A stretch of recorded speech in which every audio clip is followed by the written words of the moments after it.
Well, I brought a towel with my fucking Will never be I got white. The people united will never be defeated. I haven't seen it. Sophie's supposed to be out there. I don't know. That's what I heard. She's Yeah, you guys are right. It's so good to see you. Look so pretty too. Please let me know. I love like a sweaty She's awesome. Yeah, that one was a little loud. It was, but I'm hoping that because I turned the gnats all the way down. Yeah. So even if I can steal a piece, but You got somebody else. You yeah, got I'm gonna. Show me what democracy looks like. This is what democracy looks like. Show me what democracy looks like. This is what democracy looks like. No hate, no fear. Immigrants are welcome here. No hate, no fear. Immigrants are welcome here. No fear. Everyone is welcome here. No hate, no fear. Everyone is welcome here.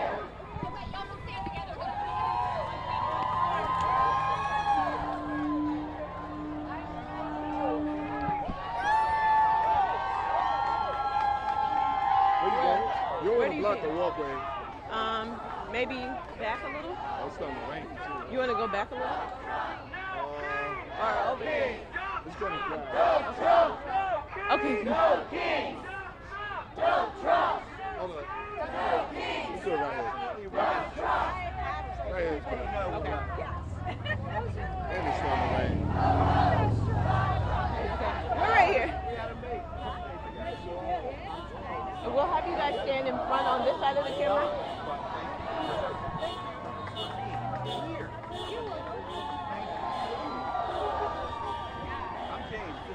You guys can stand like right here. Now I'll get really close to them and hold the mic.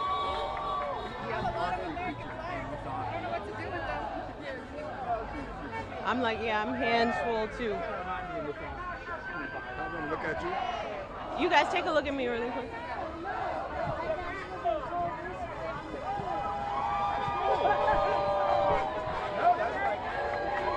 Alright, first and last name for me, please. And I'll hold it out. You guys don't have to bend down either because it'll catch everything.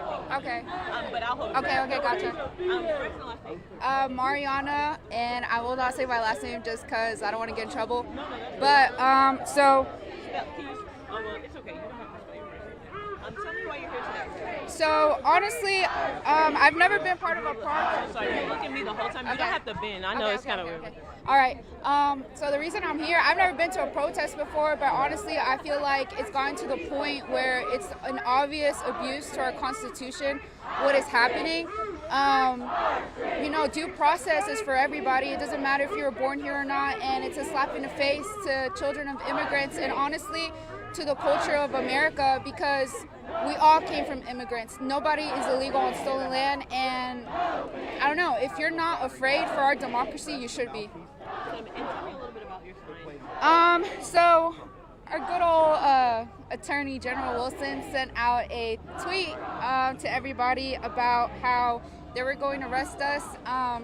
Obviously, I know, like, all of the protests in South Carolina so far have been peaceful, and I hope it stays that way. But from our Attorney General, who is supposed to defend our Constitution, why is he threatening us if we're trying to, you know, make it known that we're not okay right now? And he should honestly think about what side of history he's on. And how do you feel to be here with so many like-minded people?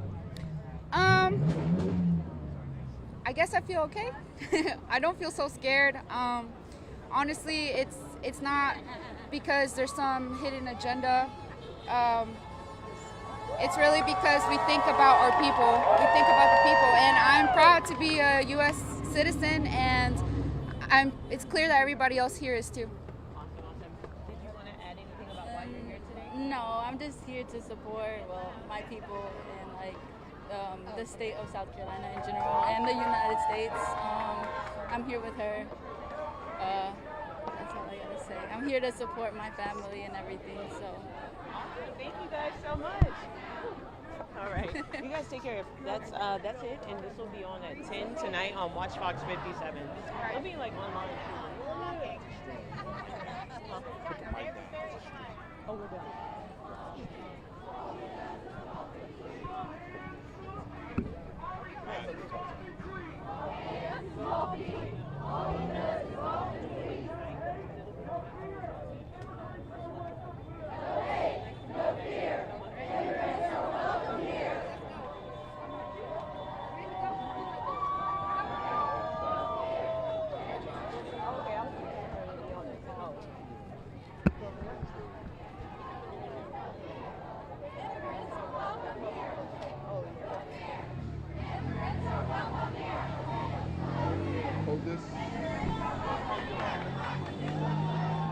as straight and as capable as.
Alright, now we can try to keep this rapping.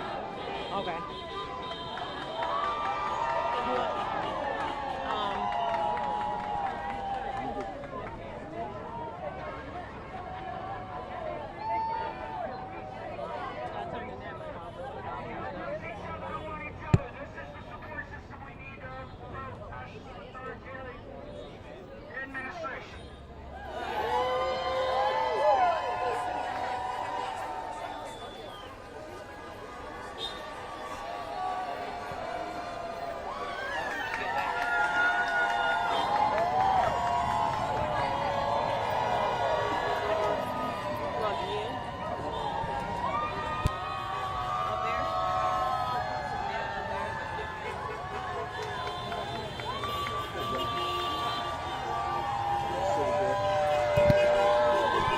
Go grab it. Okay, so that's Yeah.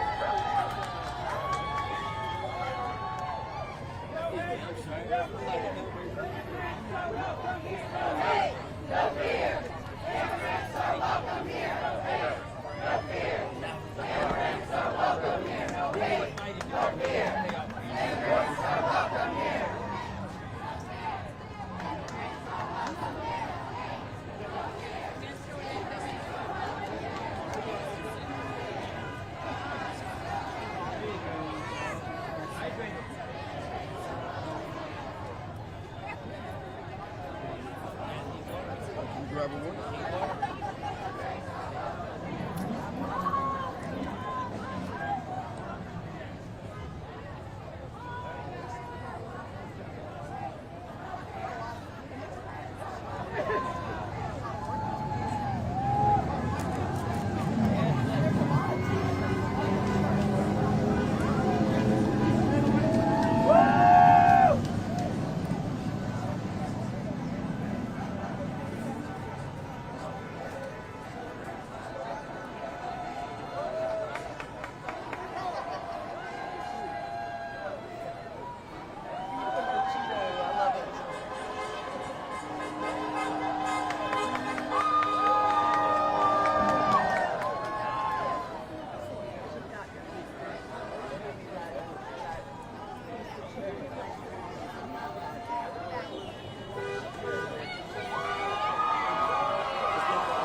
Amanda's.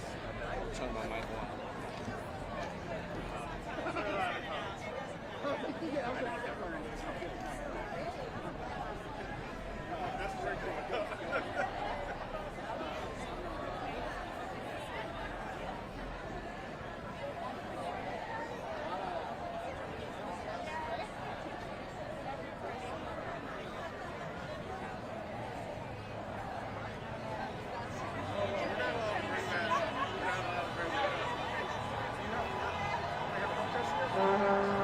Yeah, I'm with the news.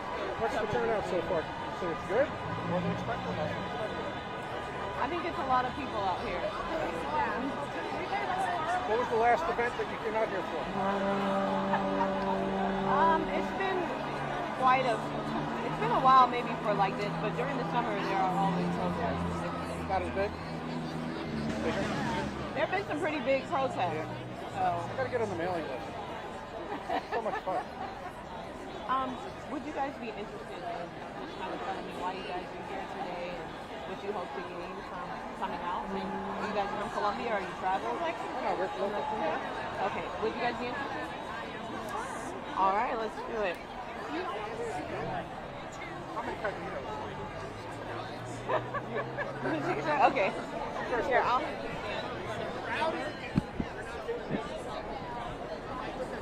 Did she win anything? Did she go to a drawing? Or was she told about the prizes?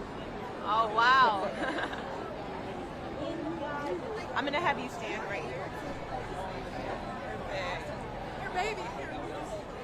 It's okay, I want to carry anything. I mean, grab your purse too. You'll come up some more.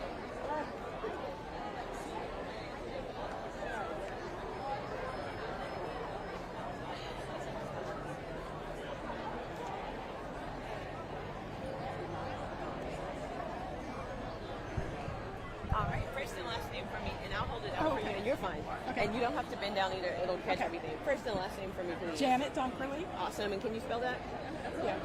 Dunkerley. Awesome, and Janet is Janet Yes, Janet, Janet. Awesome. Miss Janet, tell me why you're here today. We're here protesting because, number one, we don't want any kings. And number two, we feel like immigrants make this place, the United States, what it is, united. I mean, they're part of the backbone of our society. I have come from immigrants myself, and I think that it's just horrible the way they have been treated lately,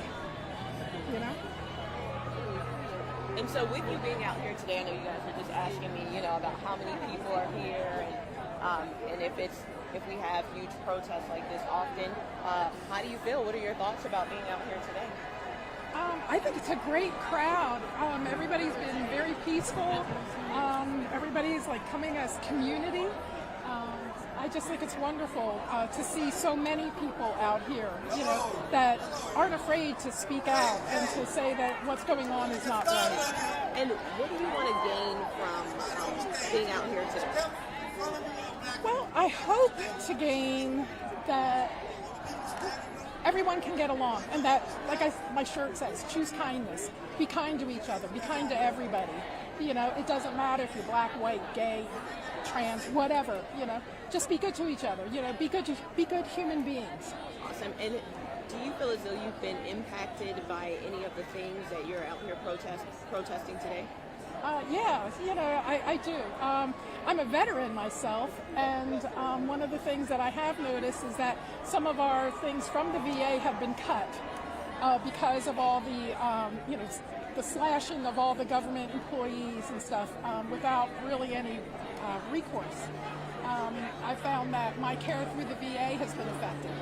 So I would like to see that taken care of. Awesome. Is there anything else that you'd like to say about why you're here today, what you hope to gain? Well, I hope that we can have respect for everybody. I wish that people would just be kind to each other and not disrespectful to each other, and that people will band together like this wonderful group here, and that we can move forward with democracy. All right, thank you so much. Thank you.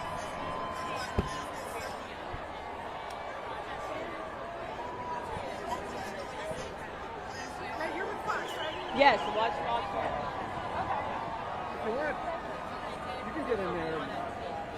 I'll come here. Okay. Thank you very much. Thank you. You take care.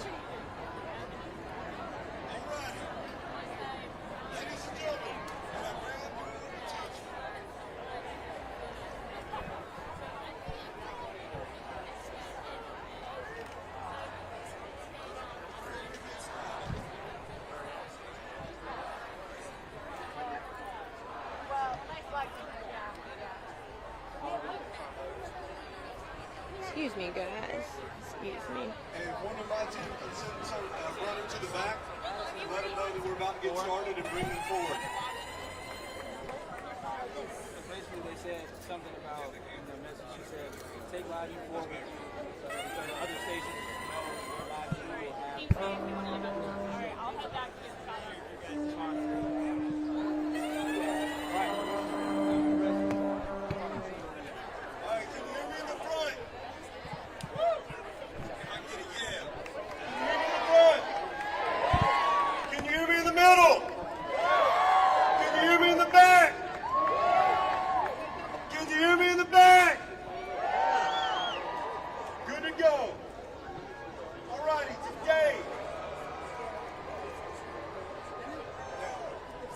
Today, we're going to have to start with some ground rules.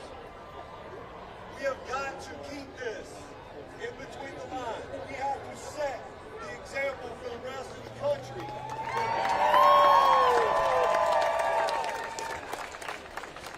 That we can congregate in mass and be peaceful and be stern and demanding that the madness stop.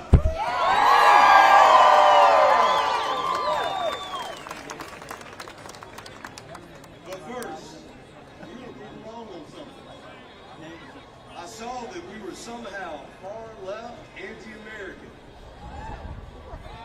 So if I can get Mr. Chris to the stand with me.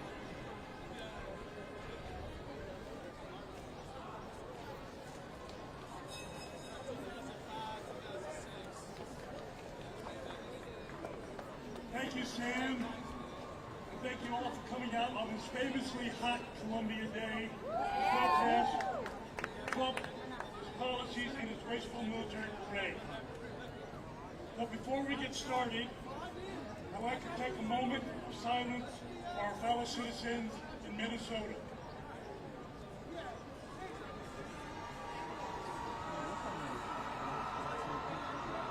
Thank you. More important than the Orange Taco's birthday, it also happens to be Flag Day and the Army's birthday. So to start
Trump is a draft-dodging coward afraid of going to jail.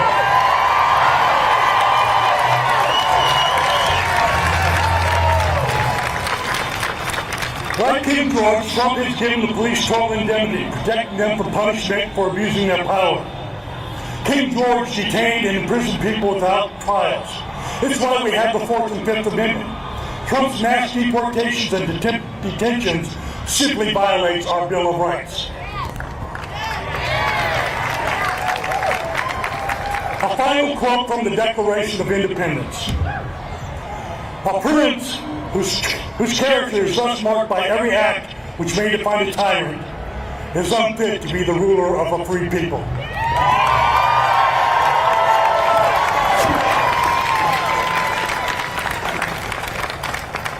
Today, in addition to celebrating Flag Day, we celebrate our Army's 250th anniversary. Having served 10% of that anniversary, I think I know what to talk about here. Our anniversary, a force the First Continental Congress authorized America to rid itself of its tyrannical king and provide for a common defense to secure the blessings of liberty to ourselves and our posterity. While our Army has a proud history, it is not without warts. Today we should rightly celebrate the accomplishments of the men and women that have served our Army since 1775. At the same time, our senior military leaders need to learn from past mistakes and make sure not to make those same mistakes again. Deploying U.S. personnel to quell domestic protests has a spotty history. The decision to deploy U.S. troops domestically needs to be a values-based decision focused on national security and not in support of a partisan political objective.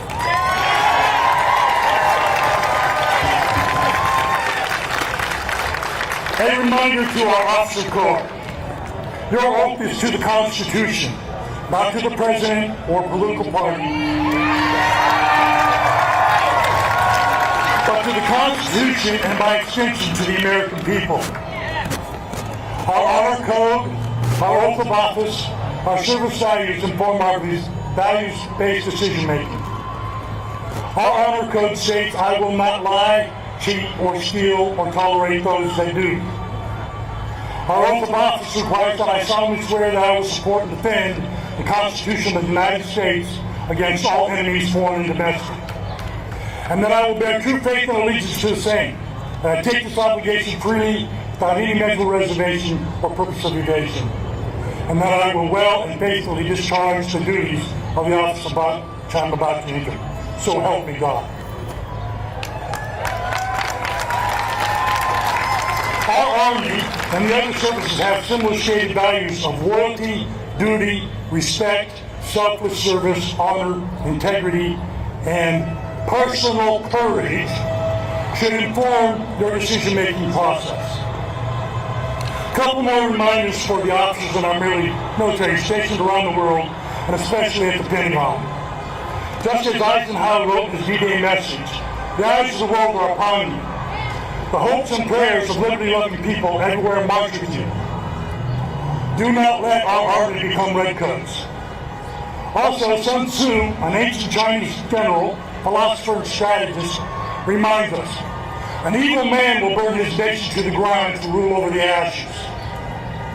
Donald J. Trump has no honor code, ignores his presidential oath, and his actions throughout his life demonstrate he has no values. Donald J. Trump is nothing if not an evil man. We must not let an evil man burn our Constitution, our republic, or our country to the ground. No kings, no dictators, not even for one day. No kings, no dictators. No kings, no dictators. No kings, no dictators. Indivisible, with liberty and justice for all.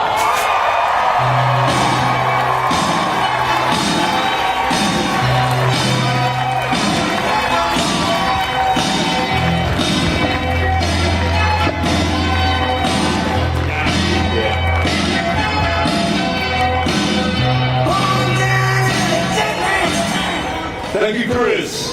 Carolina for all, our other great speakers, and y'all, the crowd. Before I get started, I wanted to state the obvious. We stand at the edge of the cliff and we must turn back together. Turn back, not from accountability, not for standing up for what we believe, but from the toxic norms that have brought us here. We are a nation divided. In conversations leading up to this with my mom, she said, "Son, I hear you, but I'm not in politics. I don't understand all this. What can I do?" After some thought, I told her about Braver Angels, who got their start in 2016, and their mission, tackle depolarization. It's not about changing your politics. It's about changing your civics. Treating all people with honesty, dignity, and respect. The Braver Angels way. Polarization, in short, is othering people. All of them do this. The whatever negative term that you have for Republicans and Democrats, it feeds into this norm that is a cancer eating away at the soul of our country. How do they address polarization? Their method, LAP. L-A-P-P. Listen, acknowledge, pivot, perspective.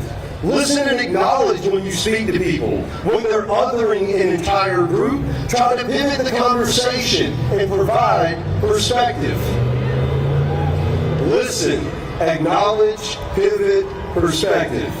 I highly encourage the workshops. It was great for community building, and we can all be braver angels today. So, allow me to ask of you while you're here, will you commit to peace and reject violence? If so, repeat after me. I choose peace. I choose peace. I am not the threat. I am not the threat. Law enforcement, please, I hope that you are equally committed to protecting these peaceful demonstrators from those that crave division and chaos.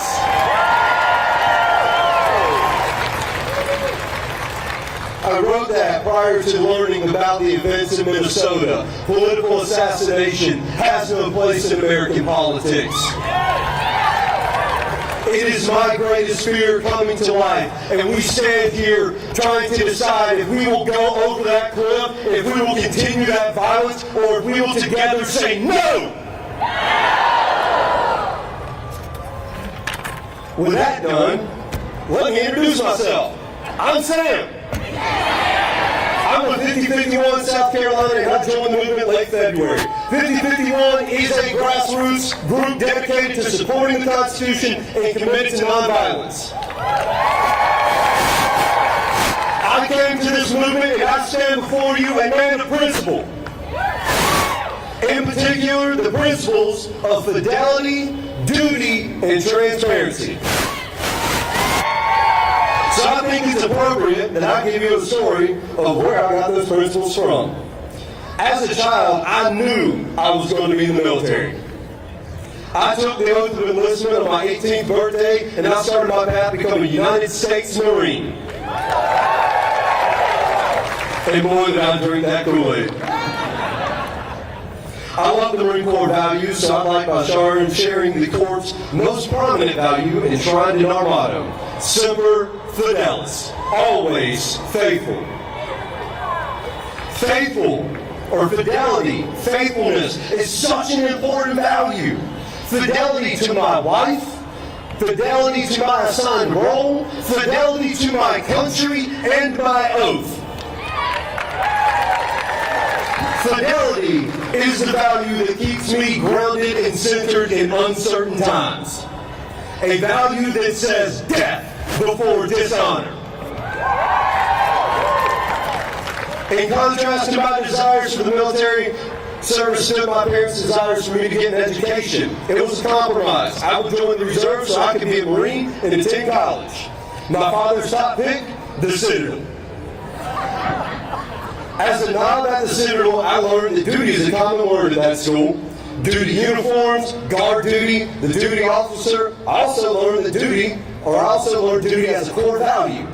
Duty is centered on individual accountability and the moral obligation of responsibility for the welfare of others.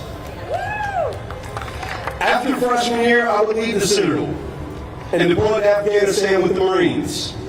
Quick aside, this flag I had flown whenever I was in Afghanistan in 2011.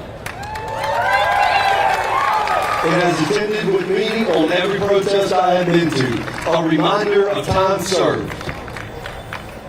I did my time on active duty and returned to the Citadel to finish my degree and share my experience with the freshmen as their cadre. In my senior year, I would be the recipient of the Society of Cincinnati's Medal, given, quote, to cadets who demonstrate they are both a good soldier and a good citizen. Why me? Duty. I was just doing my patriotic duty. For me, this is my patriotic duty. To resist what I know is wrong.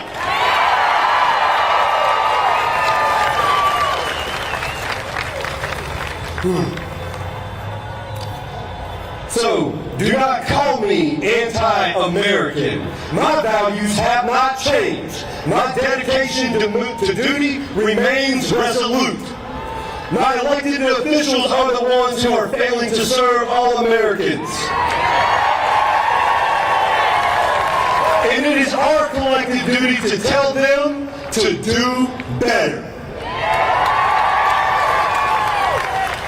After graduation, I used my poli-sci degree to become a social studies teacher. While at the Citadel, After graduation, I used my poli-sci degree to become a social studies teacher. While at the Citadel, I developed a love for training and mentoring freshmen. Teaching was good, but Trump and Moms from Liberty made it hard. My new profession was under attack, all while the district fumbled. The result? My students weren't getting what they needed. That made me angry. And in that anger, I found the Reform Party. Today, I am Vice Chairman of Communications for the Reform Party, and it is my job to promote my party's platform to the public. In that platform, I had the honor of helping to create. We often talk about transparency. We feel that transparency is critical for there to be trust in our government because transparency exposes corruption. Lucky for us, we have the most transparent administration in history. So let's play a short game.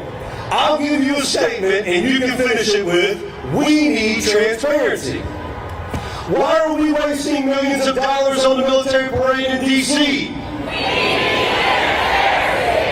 What happened to the billions of dollars in waste and fraud that Dodd was supposed to uncover? Is the president engaging in stock market manipulation? Why haven't the full Epstein files been released? Why did Congress pass a bill they had not yet read? Why are the wealthy getting a tax cut while those in need are having their assistance removed? Why are top officials using Signal and private apps for government business? How much did Trump know about Project 2025 and were his voters misled about his involvement in its goals? Why are these mass agents carrying out raids without warrants or IDs? Why is the military being preemptively deployed against civilians? And lastly, what were those credible threats the Attorney General mentioned? transparency is the value that builds trust in the role of law and people and holds people accountable when their integrity fails. So, stop hiding the truth. There are too many secrets. How can this government of and by the people exist if those in power can lie with impunity? So as I close, I want to review those three values: fidelity, duty, transparency. Let me hear you, or let me assure you, that they're not anti-American values. When taken together, though, I think that these values perfectly reflect why we're all here. So if you can humor me just one last time, I'd be honored if you'd help me repeat them for everybody to hear. Fidelity, duty, transparency. Fidelity, duty, transparency. One more time. Fidelity, duty, transparency. If you think you'll forget it, just remember FDT.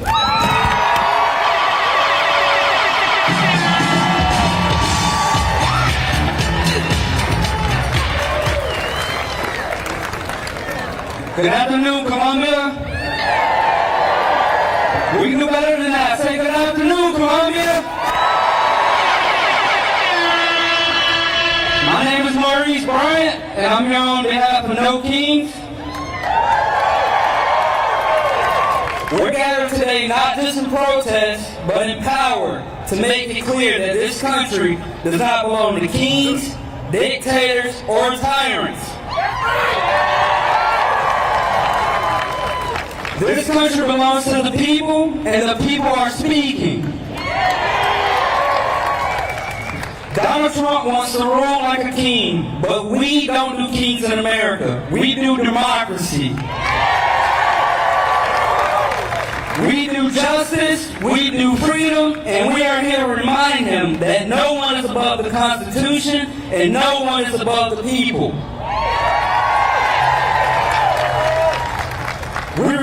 We reject his cruel immigration policies that tear families apart.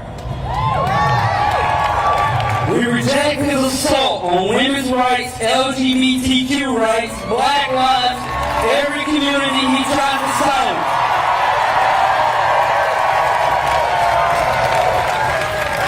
We reject his attacks on our schools, on our books, our truth, and our future. This moment isn't about one man. It's about the movement. It's about the soul of this nation. It's about standing up and speaking out and reminding the world that our voices still matter. So to every person here today, stand tall, speak loud, and march proud.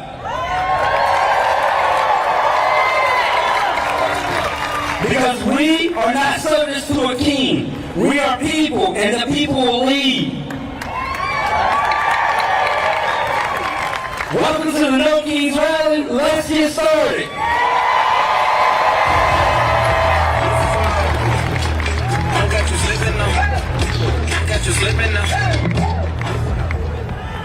Yeah, I love it. I love it. My name is Lawrence Moore, and I'm the director of Carolina for All. We're the host of this event today, and we're loving it. Man, look at all these people. Yeah! Let me see you. Let me see you. Hey, yeah! So proud of you. I'm so proud of you. I'm going to be brief because we got all these headline speakers coming up. But I want to make sure that I got some bad news and I got some good news. The bad news is 250 years after our ancestors, they say, fought for democracy, stood up to King George. We need to do that today. King George ain't gonna be in charge this place.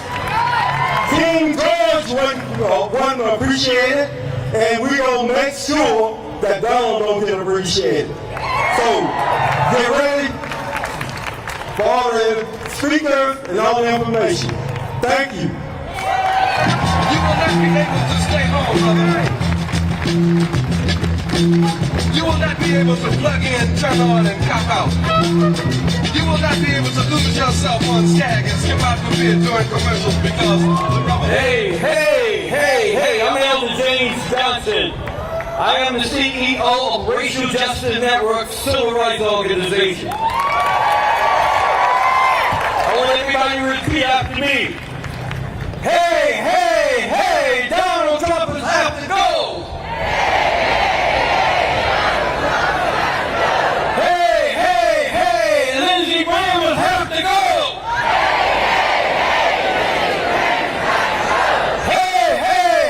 Hey, Tim Scott gotta go.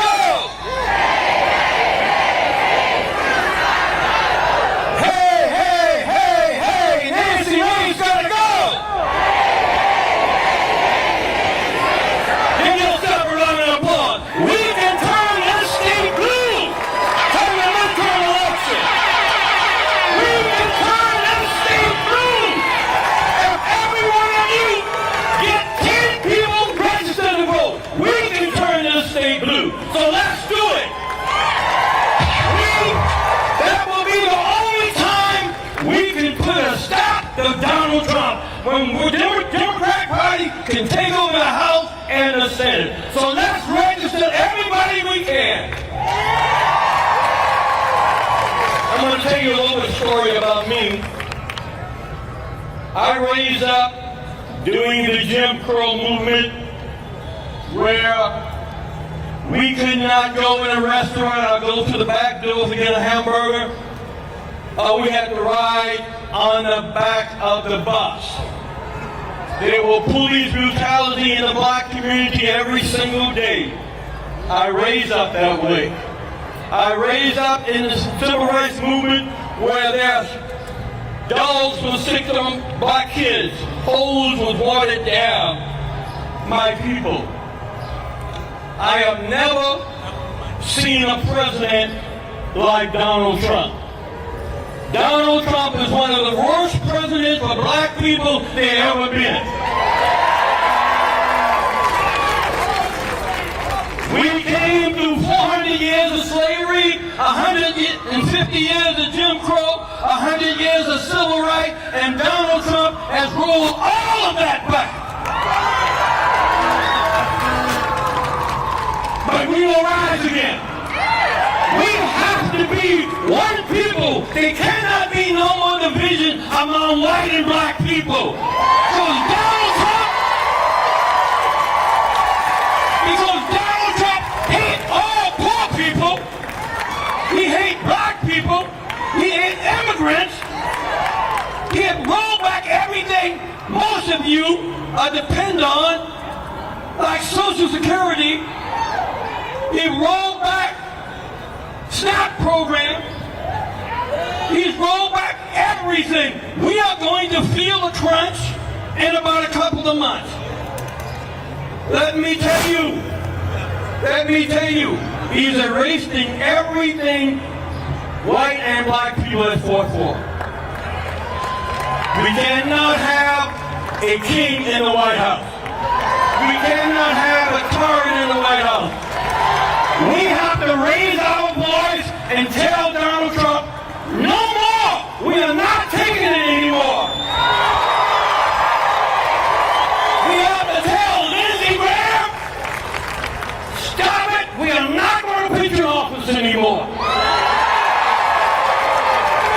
McMaster is just a puppet for Donald Trump. We have to tell him that we are not going to let him roll back, take the books off the shelf, history books. We are not going to let him take names of blacks and historian our buildings. We're not going to let him do that. So what I'm saying to you, my people, and everybody out there is my people, because you here today, you sending a strong message to whoever want to be the next governor. You sending a strong message to him that we are not going to take it.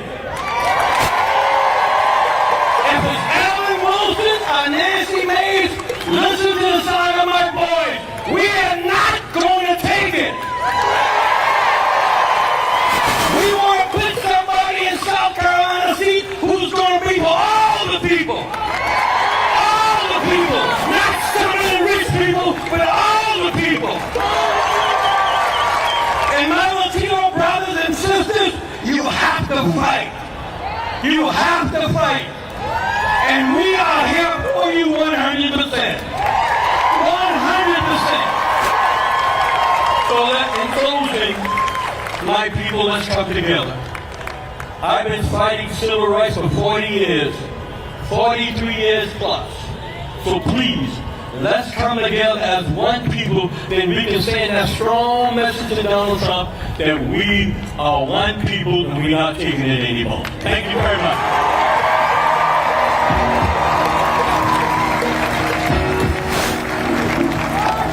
Thank you. Thank you. Elder Johnson for the National Racial Justice Network. Okay, now with Carolina Peace. Well, we were worried about you for a second. Then you disappeared. Dr. Nizar Halak? Okay, with Carolina Peace Center. Good afternoon, everybody. I'm so happy to see everyone here. So I am a board member of Carolina Peace, and for those of you who don't know, you may have seen us here. We've been working hard week after week, every week, since the atrocities began in Palestine, protesting against the genocide. I hope by the end of my speech you'll understand that I am not at the wrong rally, but in fact standing here as a proud American defending my rights to speak.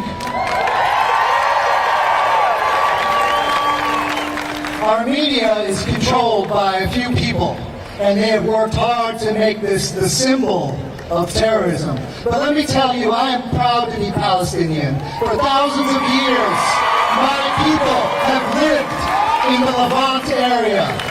We are native to the land, and we will not be ethnically cleansed because Donald Trump said so.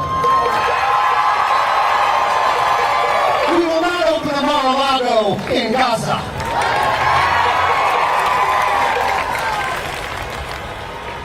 I was born here with American values. I stood and said the Pledge of Allegiance for freedom and justice for all. Not all white people, not all Jewish people, not all black people. Everybody means all, including Palestinians. We are humans.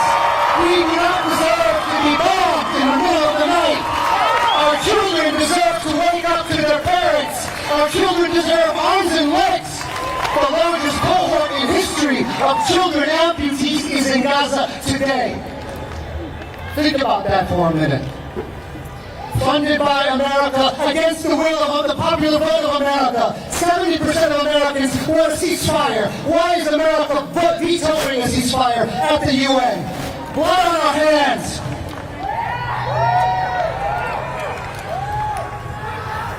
Which brings us back to power in America. We cannot be controlled by special interest groups. We cannot be controlled by political action committees. The popular vote must stand. As a proud American, we demand democracy. We demand that special interest groups do not affect our foreign policy, turning against our morals and values. Israel should be sanctioned, cut off from weapons if they're going to use them inappropriately. Israel exists, and I'm happy it exists, but I also want to exist. And I want to warn everybody, USS Liberty was an attack by Israel against an American ship. We do not want to go to war with Iran. No more soldiers. Not another Iraq. Let's just say it again. Not another Iraq. As a doctor, I am a peace advocate. No one should die. Not a single Israeli, not a single Palestinian, and definitely not a single American.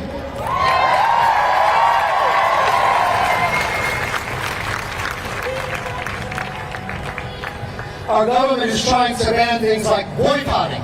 There are laws in this country, anti-BDS laws, that make it against the law to boycott Israel. You can boycott America, but you can't boycott Israel. What does that say to our democracy?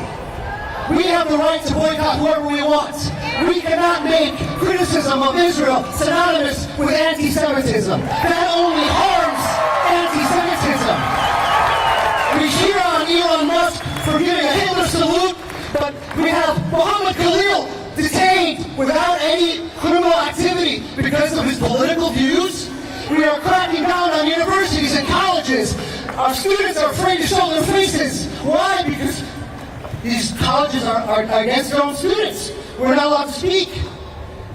This is not the America I grew up with.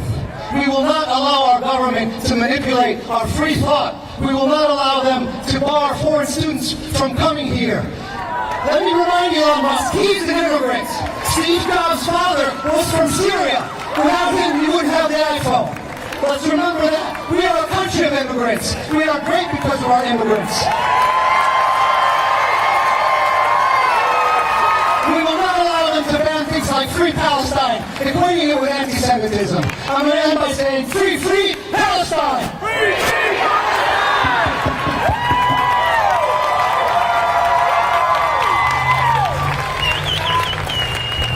Thank you, thank you, thank you. Yes.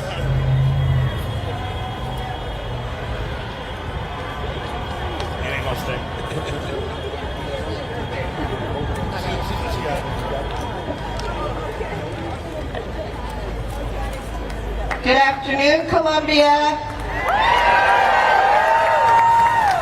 My name is Angel Heavenly, and I want to start out first by wishing you all a happy Flag Day. Take a moment and look around you. This right here is what democracy looks like. Real people, diverse voices, unified and unafraid. We're gathered here to defend democracy, not just on paper, but in practice. To protect the most vulnerable. This rally isn't about left or right, it's about right and wrong. On Flag Day, we are honoring what the flag is supposed to stand for. Liberty, justice, and democracy for all. We're coming together to remind South Carolina and the nation that real patriotism means holding our government accountable, protecting every voice, and refusing to let democracy become a spectator sport. Everyone has a role to play, and this is our moment to show up. While the rich get tax breaks, the rest of us are watching Social Security, Medicare, Medicaid, and Section 504 protections get torn apart. Without a second thought, they're actively gutting the very programs that keep people alive, and they call it cost saving. There's no beauty in that big bill, but there is brutality and cruelty. It's a power grab wrapped in pretty words. And underneath it is an all-out assault on our rights, our safety, and our democracy. But let's also look at what's happening right here in South Carolina.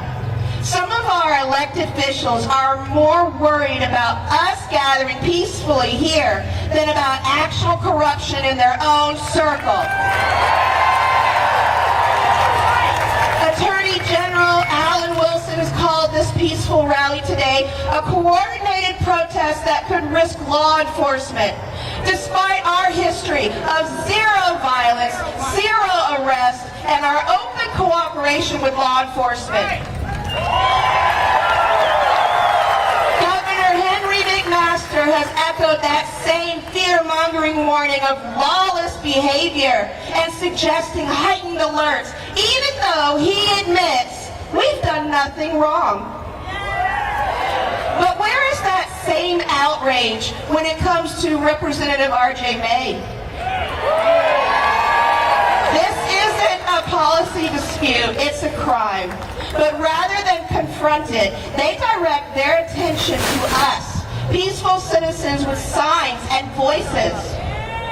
We've had dozens of rallies right here and all across South Carolina. There's been no violence, no storefronts destroyed, no arrests. But what we have had is hope. We have had connection. We have had a community. You know what they fear. Unity, truth, and public power. And happening just down the block from us on Park Street is Outfest, a beautiful celebration of South Carolina's LGBTQ+ joy, resilience, community, and identity. I'm mentioning this to you because our movements are intertwined. Show them your love when you leave here today, because the same lawmakers that are attacking disability rights are banning books and targeting trans youth. The same power structure that's happy to keep wages low is actively cutting lifelines like food stamps and Medicaid. The same politicians shouting freedom are criminalizing our rights to peacefully protest and passing laws to restrict voting access. It's all connected, and so are we. When they come for one of us, they come for all of us. And when we rise together. When we show up for each other, we show up with pride. We show up with purpose. When they attack one of us, they're coming for us all. That's right. And that's why today, flags aren't just a fabric, they are a banner of hope, solidarity, and defiance. Today we show them this, and will always be about people power over their power plays. It's about choosing action over silence. So let them fear us, let them call us troublemakers, because we are troublemakers to the status quo. Let them sound the alarms, because we are the alarm bells for truth, for justice, and for every voice that won't be silenced again. So let me hear you. Will we accept politicians who try to silence people instead of serving them?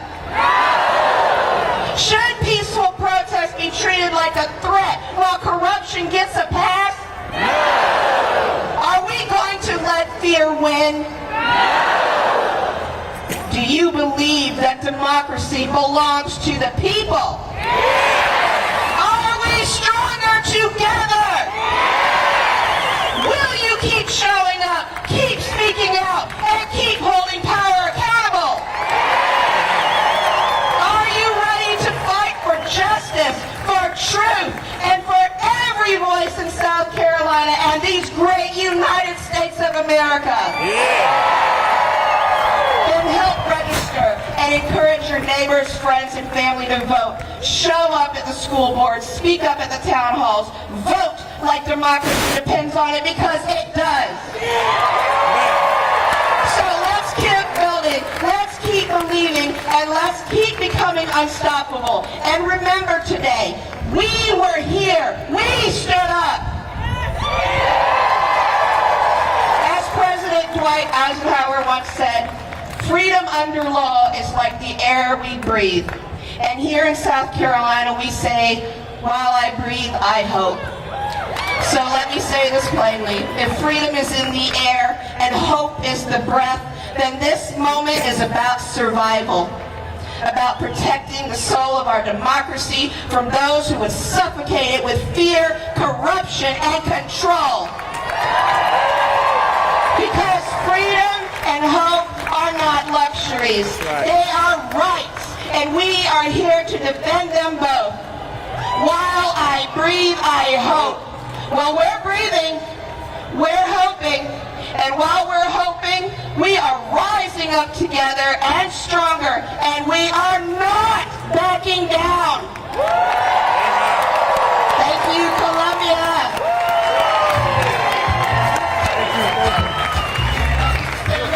Okay, I get it. I want y'all to sing this with me. If anybody asks you who we are, we are the people. The mighty, mighty people. Amen. How about y'all feeling out there? I just want to hear y'all singing voices. All right. I'm Jay Belton. I'm the state director with the American Federation of Labor, also known as the AFL-CIO. And we are the workers. You are the workers. And we stand with you, and we stand with Carolina for peace and Carolina for all. Now, I did have some statistics written down, but I'm not going to go into these statistics. I want to talk about a powerful message of hope and deliverance.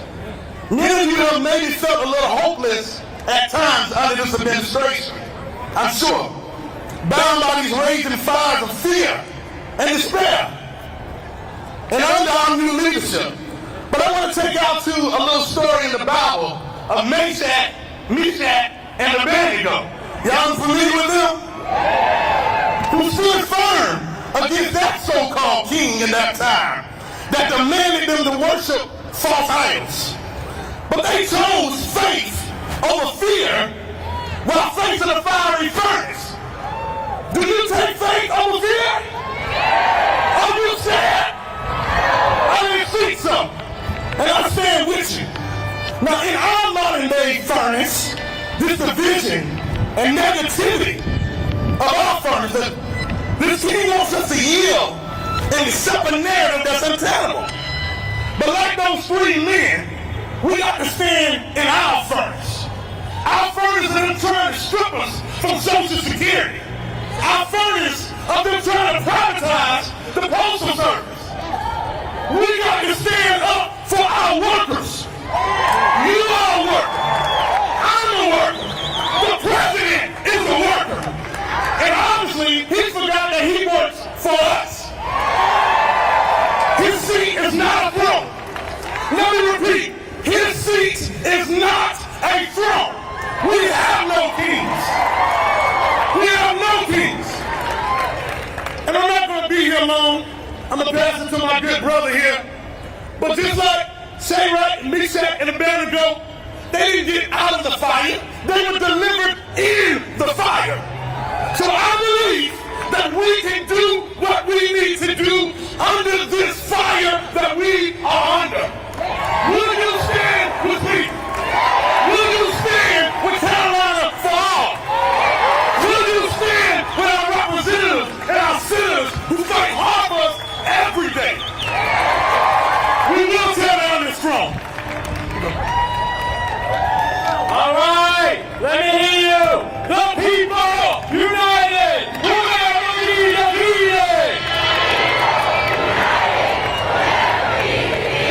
The people united will never be defeated. The people united will not be defeated. That's right. My name is Anson Foster. I'm a statewide strategic organizer with the South Carolina AFL-CIO. Amen. This is an epic moment. If the working people of this country rise up in a nationwide protest movement, a righteous resistance of millions of people coming together, Trump's plans to carry out his deportation war can be defeated. That's right. Their plans to carry out a war on the workers can be defeated. The efforts of the billionaire class to push their billionaire agenda through with Trump as their battering ram can and will be defeated. That's right. We, the people, have the power to change the politics of this nation and deal them a blow they will never recover from. That's right. But let me tell you something you already know. That nobody is going to do it for us. That means not the judges or the courts, not some celebrities, and not if we wait. That's right. not if we wait. Only the people ourselves can free ourselves, and only if we act now. Only if we get organized now. Only if we form unions now. Only if we take the streets and stay in the streets now. You may see the American flag, some of them flying upside down. That means this country is in crisis. But not only this country, this whole system that puts profit over people is in crisis all around the world. So we want to put people over profit. People over profit. People over profit. I'm going to conclude by saying that it was only the mass movement of the people that kept Donald Trump from declaring martial law in 2020. He wanted to do it. He was on the call with all the governors across this country June the 1st, 2020, and it was only the people in our millions coming up, rising up, taking the streets that prevented the martial law. And therefore, we have to stay united. We cannot let them divide us or demonize us. They're going to say that there's troublemakers among us. They're going to call us rioters and looters. They're going to try to say that there's good protesters and bad protesters. Do we believe them? They'll say that the protests are being organized and funded by outside agitators. Are we going to fall for that line? They're going to say we're violent. But we know the real violence is ICE terrorizing our communities and dividing our country. Am I right? So we're going to conclude and hear from some other speakers. My message is maintain the unity. Unite around the programs.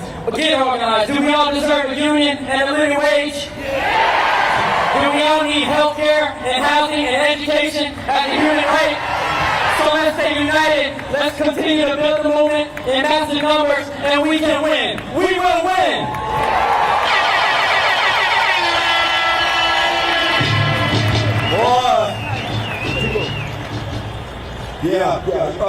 Want to thank South Carolina AFL-CIO for their involvement. They are part of the reason we got a crowd out here this South. They are part of the reason why we got a huge crowd out here. The South Carolina AFL-CIO, our partner. And I had to get up because my friend and my elected official from the district I live in, Representative Jermaine Johnson. I want to make sure y'all get a picture of me and Jermaine together. I'm going to turn it over to Jermaine. Thank you, South Carolina!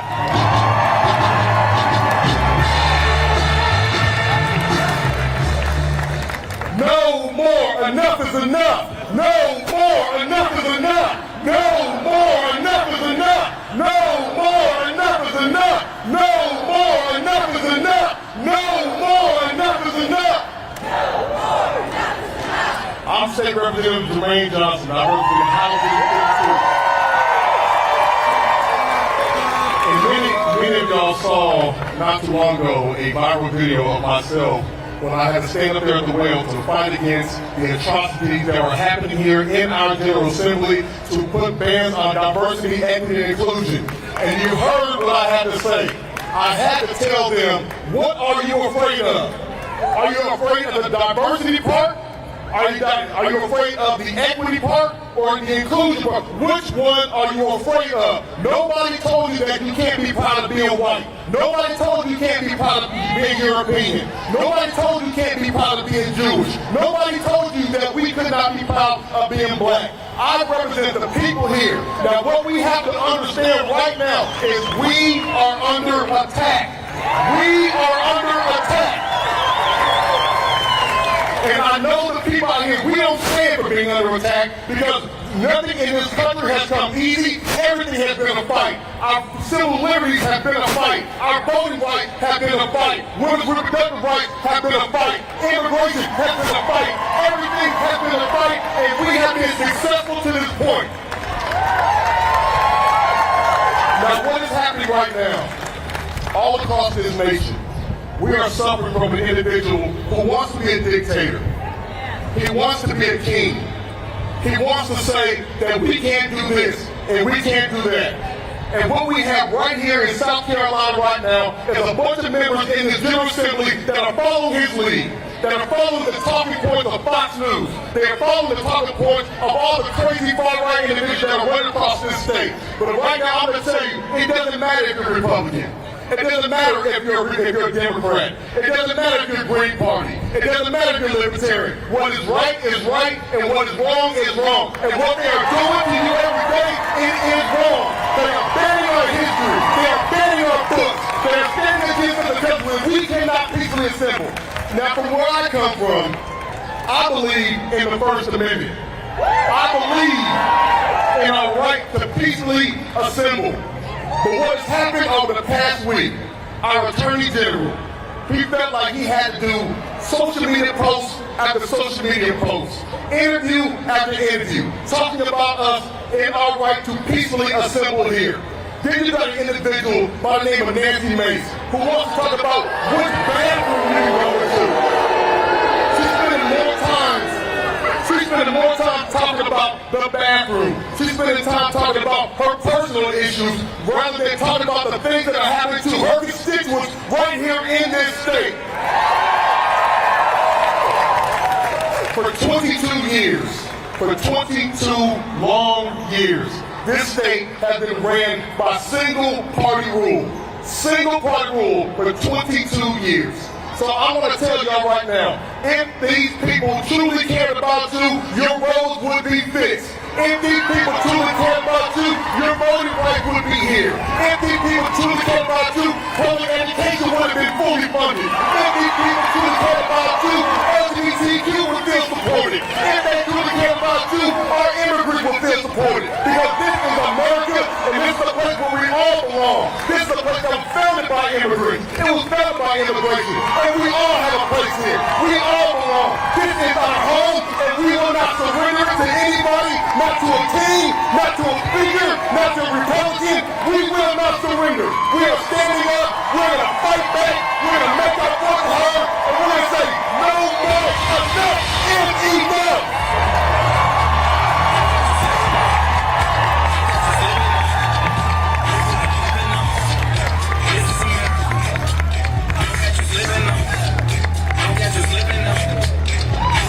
Enough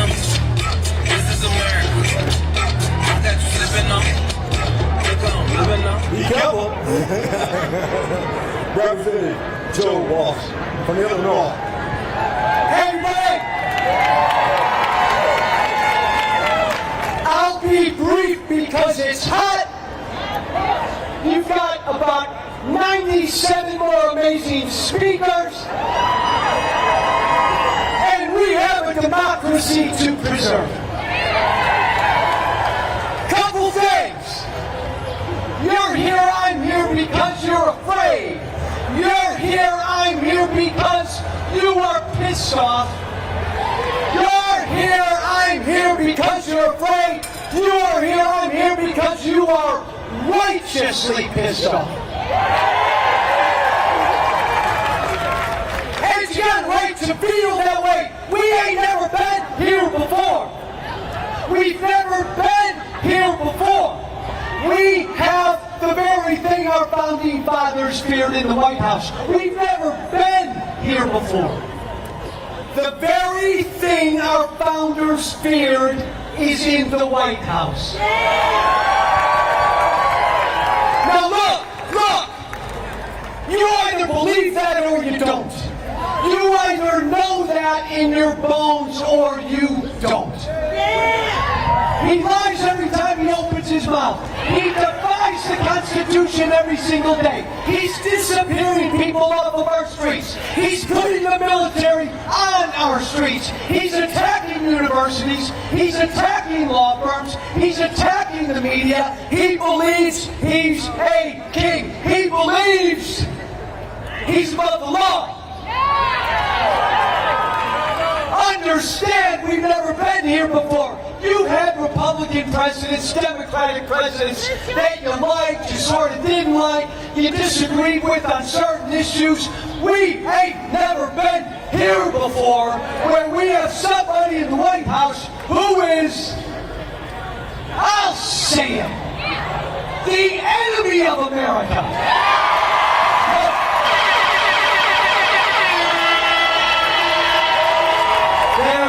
There. I said it. I'm in trouble now. I'm going to say it. I've never felt that about another president. Donald Trump is America's enemy.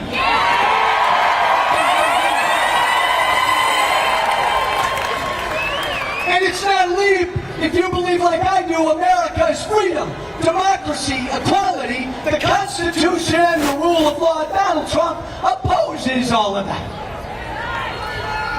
I stand before you evidence that anything is possible. I stand before you a very imperfect man who has had one freaking wild, crazy political journey these last 15 years. Don't you get mad at me. I come from the Tea Party.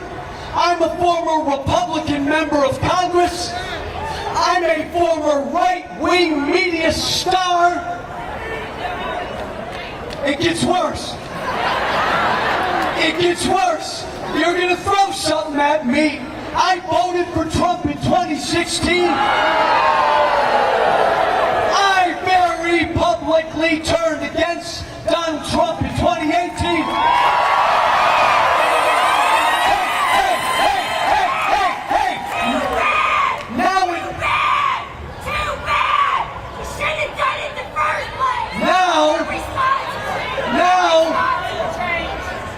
Now it starts to get better.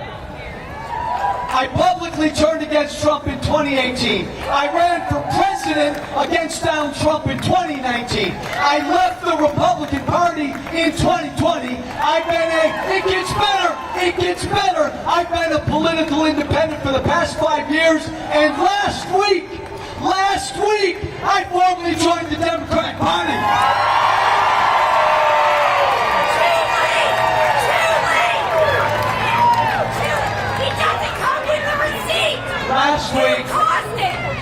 Last week I formally became a Democrat because we got two major political parties in this country. One of our political parties, my former party, has declared war on freedom, democracy, and the rule of law. And the other party, the Democratic Party, fully embraces freedom, democracy, the rule of law, and basic human decency. And I'm going to close with this. This very imperfect messenger is going to close. I should give her another opportunity. Too late! It's never too late. It's never too late. Let me tell you why. Let me tell you why, my friends. Let me tell you why. We got to win.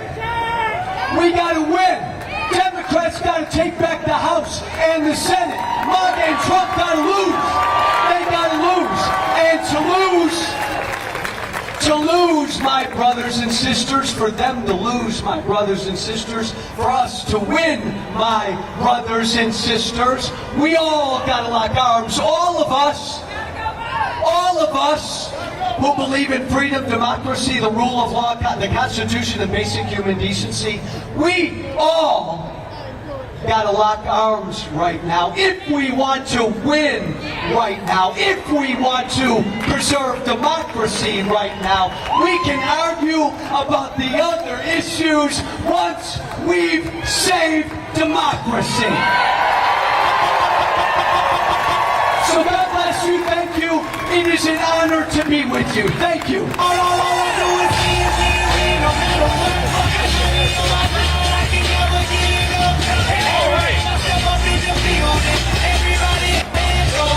Illinois Congressman and former Republican Joe Walsh. Let's hear it for him again. He came a long way. Yeah!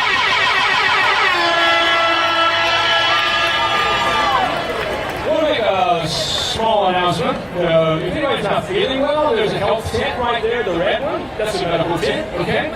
A lot of hotness in this crowd. I mean, sometimes you're just hot and sometimes you want to pass out. So if you don't feel well, check with those guys. And there's also an ambulance standing by on the right side over here, thanks to Richland County.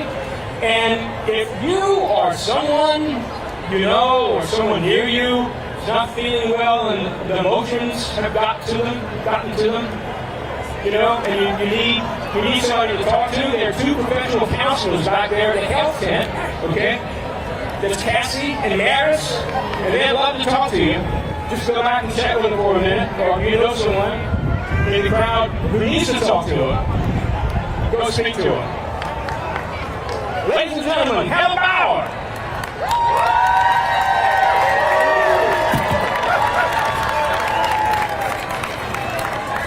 Good afternoon, I'm Representative Heather Bauer.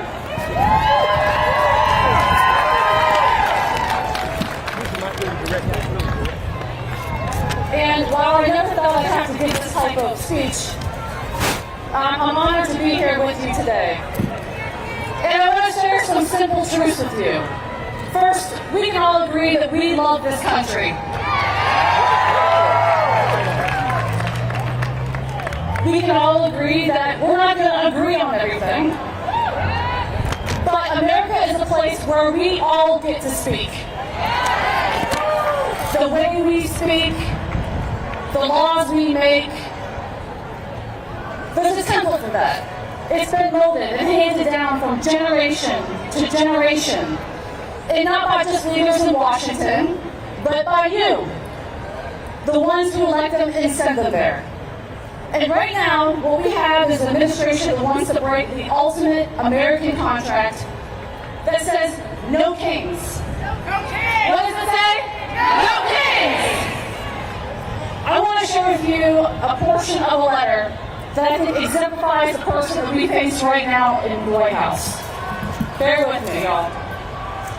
When a man unprincipled in private life, desperate in his fortune, bold in his temper, possessed of considerable talents, having the advantage of military habits, despotic in his ordinary demeanor, known to have scoffed in private at the principles of liberty.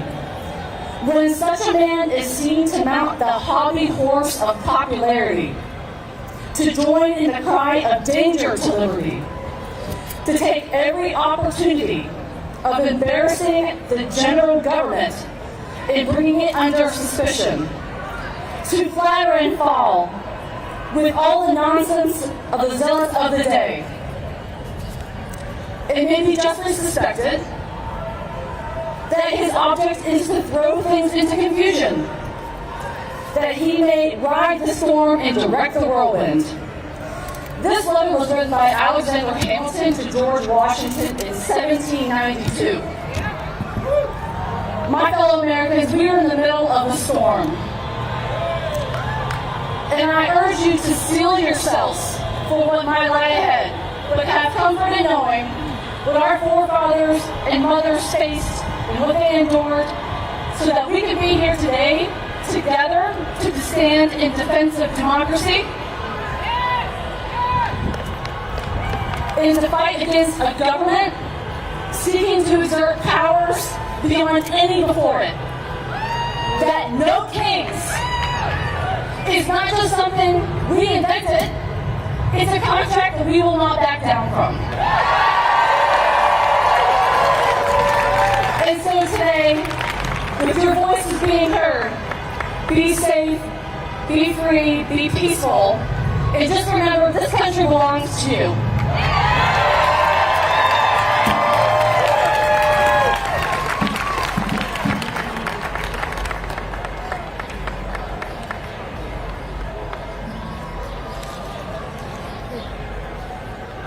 Oh, what a beautiful day this is. And they were talking about rain, man. There's a storm here. It's not coming from the sky, it's coming from all of y'all. I love it. Hey! We're going to have something slightly different now. Because Sarah Williams is well-known. This is Sarah, a lot of y'all know her. She's been speaking out and singing out from the musical community about politics for a long time. Couple of days. And she's going to do a song for us now. Now I'm going to have to do this a cappella because we're going up this one mic, so I need your help. If you could just snap your fingers. And when I point at you, I want you to whisper, "Reach people."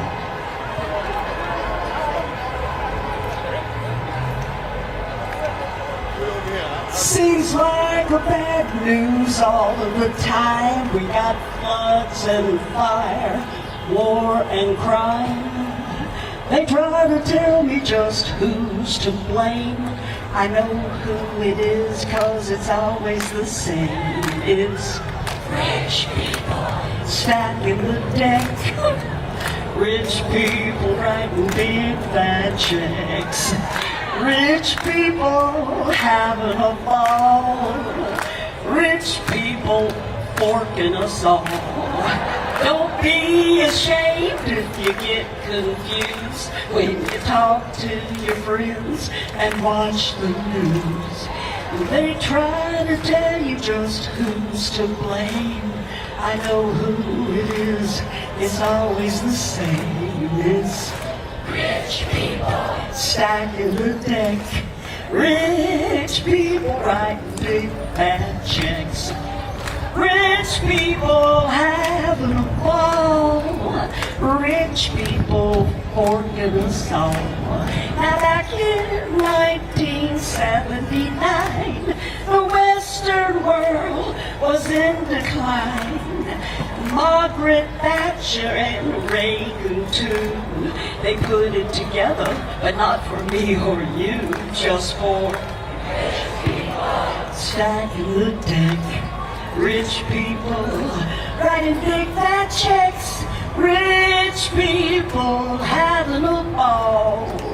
Rich people forking us all. Now who does the crime? It ain't the blacks. Rich people don't pay no tax. Who took your job? It ain't immigration. Rich people and their corporation.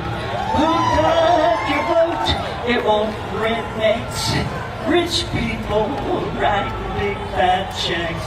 Who rules the world? It ain't the Jew. It's rich people. Don't pay no dues. It's rich people stacking the deck. Rich people writing big fat checks. It's rich people having a ball. Rich people forking us all.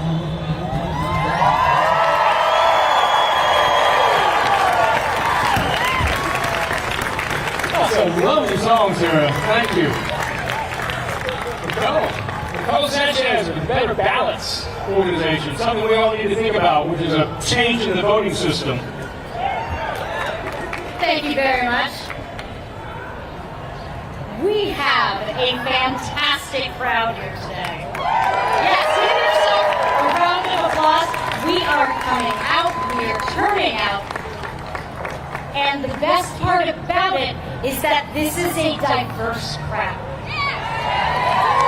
We have all kinds of people here today. All kinds of people from across the political spectrum, because we are unhappy with how things are going, to say the least.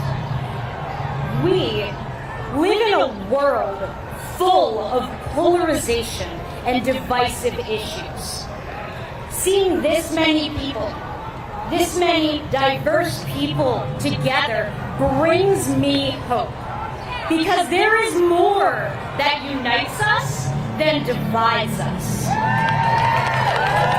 Yes. But the problem is that our current system perpetuates that divide. The problems that we have today are a direct result of a broken electoral system. The very way that we vote. So, let's fix the system. Yes!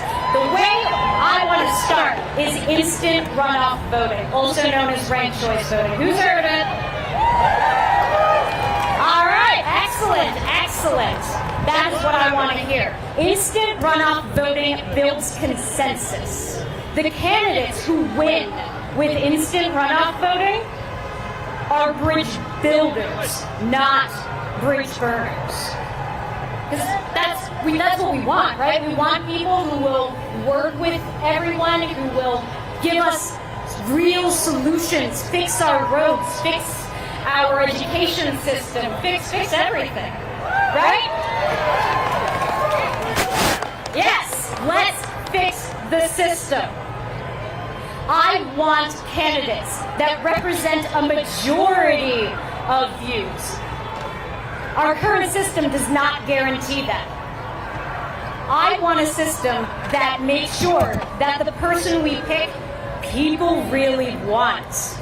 I'm tired of voting for the lesser of two evils. I want a system like, or in fact is, instant runoff voting, because that is how we can fix things. Instant runoff voting gets us more choice and more voice.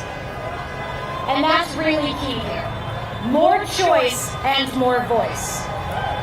So, when I say more, you say choice. And when I say choice more again, you say voice.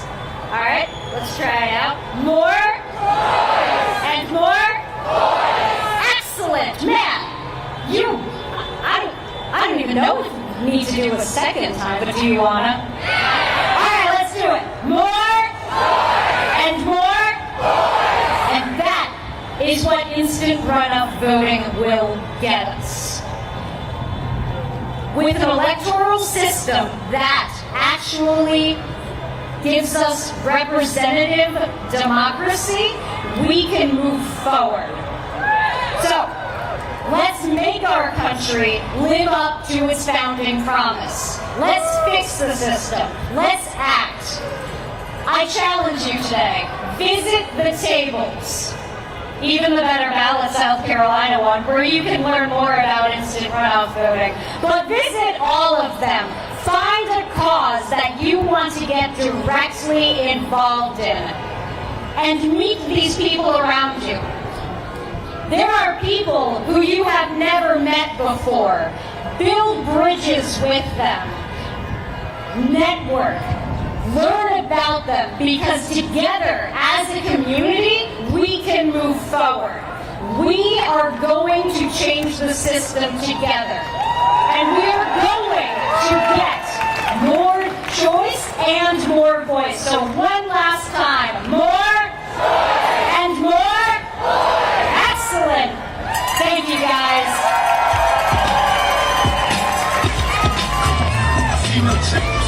In the morning when I ask myself, it's like first living, should I pass myself? I'm tired of being born, even worse than black. It's only cut, so I'm looking for a place to snap. God's given to everybody. Yeah, everybody. Well, we appreciate y'all hanging in here. I got a friend of mine that I serve with the South Carolina Sierra Club. I'm the vice chair, and here is our chair, Leo Woodbury, the Reverend Leo Woodbury.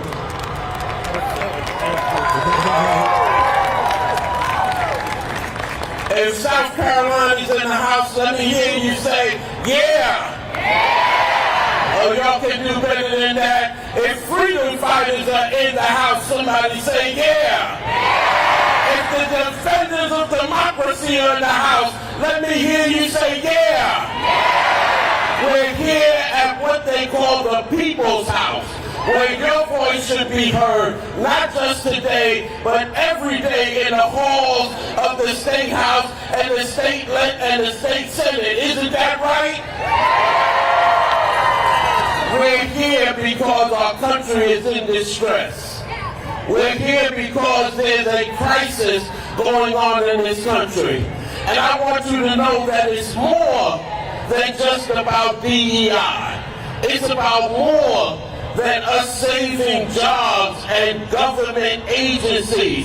All of those things are important, but if you turn on the television set, then you realize that what is going on in this country is impacting the entire world, and we can make a difference not only in this state, not only in this country, but around the world. Somebody say, yeah! See, we don't need a king, we need to let freedom ring. And there's some things that we need to look out for when someone is setting themselves up for a king. The first thing that they do is they like to play victim. Everybody's against me. Everybody's against us. Everybody's against my special group or my special interest. Watch out whenever you find someone who is willing to play the victim, but never want to help victims, all right? The second thing that wannabe kings do is that they are always pretending to defend some principle or some policy or some theology. So they'll go around the world saying that they stand for freedom. They'll go around the world claiming they're installing democracy when the whole time all they're doing is creating chaos so they can manage chaos, so they can profit from chaos. You see, 250 years ago or so, something special happened. See, in the world, there was a struggle to move away from feudalism in the Middle Ages. There was a struggle to move away from having kings. And there's three things that happened in order to be able to govern. At one time, we had kings who had absolute power and claimed that under the guise of God and the church, they were in charge because of God's divine rule. Then we had what was called constitutional royalty or kings. And in that case, you had some government, but they were made up of nobles and landowners and rich people. And doesn't that sound like what's going on here today? Finally, you have what's called parliamentary kingship or royalty, like what we see in England. And in those cases, you have a king or queen who may fundamentally be a figurehead, but still that system is kind of skewed because you have a House of Lords, and then you have a House of common people like us. But 250 years ago or so, something happened in the United States of America when we rejected kings. And it spread around the world to the French Revolution. It spread around the world throughout Europe. It spread around the world into Japan and China and other places, because I want you to repeat after me, we don't need a king. We need to let freedom ring. And so that's what we need to do today. And we have to look out for the things that they're doing. Pretending to be victims when they're making victims. Pretending that they're standing for something that we know that's being undermined. And the third thing is that they're always looking for enemies and opposition. But I don't want you to have anyone tell you that you're the opposition, because you are the foundation of freedom in this nation and around the world. This is the people's house. We are the people's voice.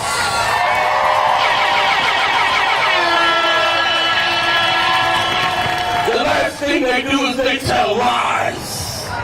And like Joseph Goebbels said, who was the propagandist for Adolf Hitler, if you tell a lie often enough, if you refuse to ever back down and admit that you told the untruth, if you say it enough times, that people will believe it. But we don't stand for lies. We are truth tellers who stand for transparency, righteousness, and justice for all.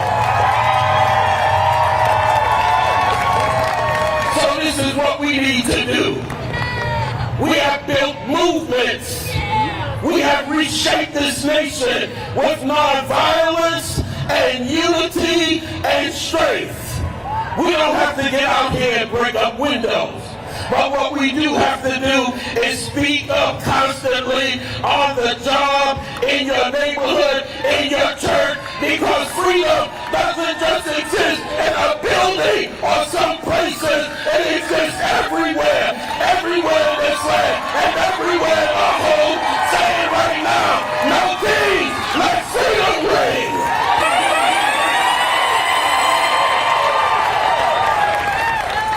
I want you to let your dollar speak for you when your voices don't. Any corporation, any business that stands for injustice, we're not going to plant seeds in land that is filled and watered with blood and poverty and pain. We'll spend our money somewhere else. We don't need a king. Let freedom reign. So I want us to leave this place, not just having a great social gathering, not just crying out our pain and our wishes for the future. I want each and every one of you to be a freedom fighter. I want each and every one of you to hoist up the banner of democracy and righteousness and justice for all, because this flag, each and every star on this flag, doesn't stand for a state. It stands for human beings that have to fight for rights, whether you're a woman, whether you're LGBTQ, whether you're black, whether you're brown, no matter who you are. This is our country. This is our land. Repeat after me. No king. Let freedom reign. No king. Let freedom reign. No king. Let freedom reign. God bless you. And let us march on till victory is won.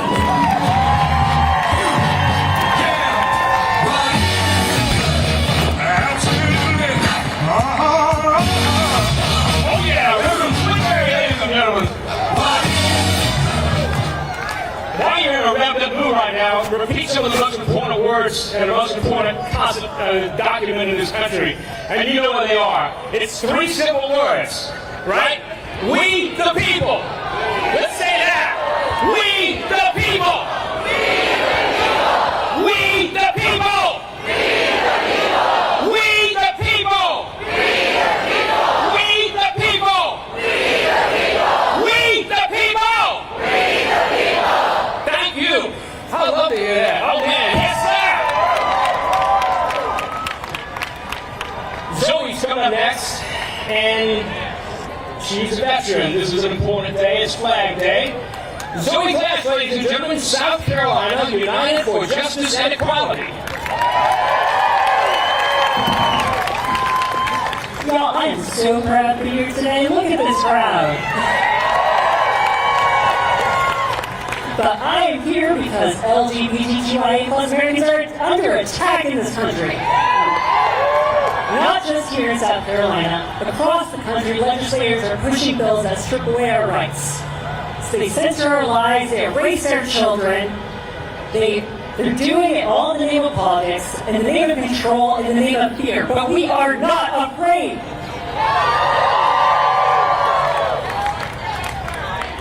Every time they try to silence us, we raise our voices louder. Every time they try to isolate us, we show up for one another. In classrooms, in courtrooms, at the State House, we are already the evidence of a better future. I'm a veteran. I serve this country because I believe in its promise that freedom and dignity belong to all of us. They can file all the bills they want, sign all the executive orders that they want. They can try to ban our books, ban our doctors, our pronouns, our joy. They can try to keep transgender and LGBTQIA people out of the military and from working in the public sector. But they will never ban our existence.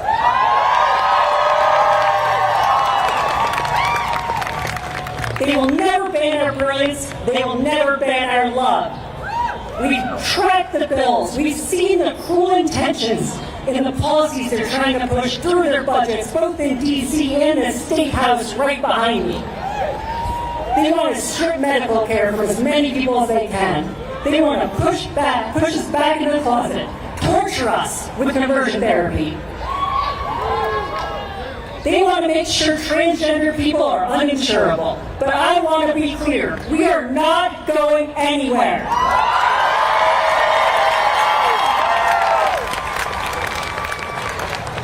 We are raising trans kids in the state. We are building families in the state. We are teachers, faith leaders, nurses, small business owners, students.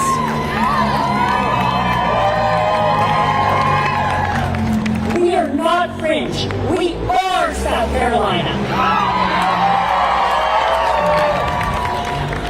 And we are fighting for a future that doesn't just tolerate queer and trans people, one that celebrates us. A future where students see themselves reflected in their teachers and their textbooks. A future where parents don't have to choose between the safety of their child and the zip code they live in. A future where queer joy, black joy, immigrant joy, disabled joy, all of it is not just allowed, but defended.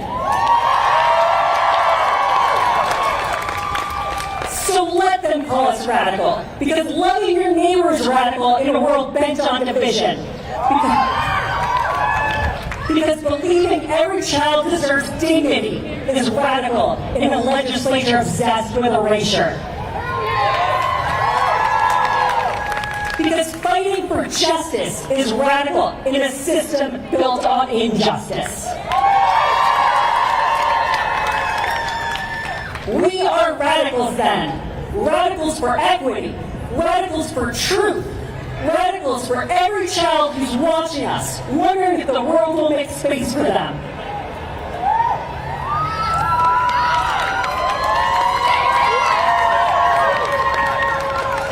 The moral universe does not bend on its own. We bend it with our votes, with our voices, with our refusal to disappear. We're not just reacting to their hate. We're building something bigger than their fear. And no matter what they do next, we will keep showing up for each other, for our youth, for the future that we deserve. Because that's what love looks like.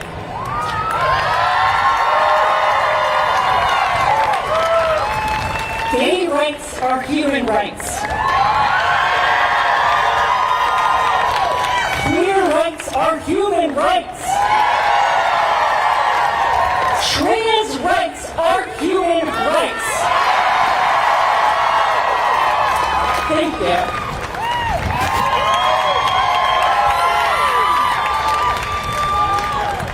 Thank you, Zoe. Beautiful. Catherine Bruce.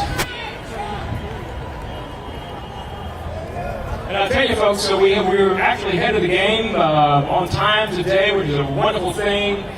If there's some participants in the audience out there in the rally that would like to say a couple of minutes worth, 1 to 2 minutes worth, and keep it short, come talk to me up here. I'll get your name down. You'll be on the list, okay? Well, that's what we're going to do after, in the next 20 minutes or so, if not even sooner.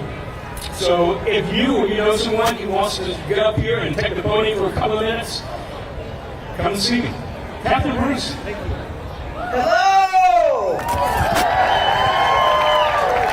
My name is Catherine Fleming Bruce, and I'm a United States Senate candidate.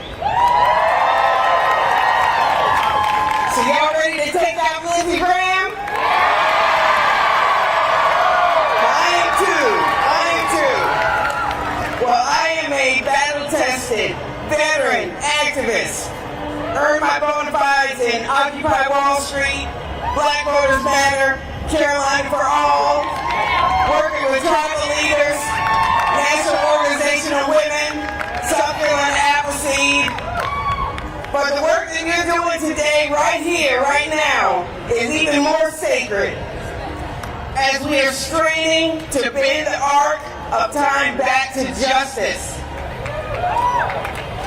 Now we know our work is not without risk. You have seen mayors, members of Congress, and senators thrown to the ground and handcuffed because they're doing the work that their constituents empowered them to do.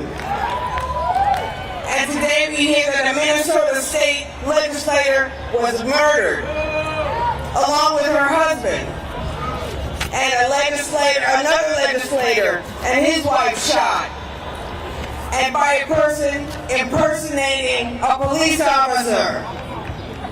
This is what we're seeing now in Washington, D.C. Impersonation of elected officials. These people in Washington are not representing us. These people in Congress are not carrying out their role as guardrails on the power of the executive branch. A cabinet is dismantling our nation instead of building it up. Our senators like Lindsey Graham, who are aces in the pocket of the president, ready to rubber stamp whatever he does. So despite the risk of standing up, all of you here today are not just here to protest. You are here to protect. You are here to defend. You are protecting children. You are protecting workers. You are protecting low-income people. You are protecting the homeless. And so am I. You are protecting the courts that are the last guardrails against this system. You are protecting the vision of an inclusive America. A vibrant working class America. A welcoming America. An America with a Bill of Rights and a Constitution that follows rule of law and due process. And that allows all of us to pursue happiness. When today's events are over, I remind you of the words of Heather Cox Richardson. She made a point to say that our protests are not just rallying against, but lifting up of American values that we will not abandon. I remind you of the words of Brother William Barber of the Poor People's Campaign. He says, "There is no king if we refuse to bow."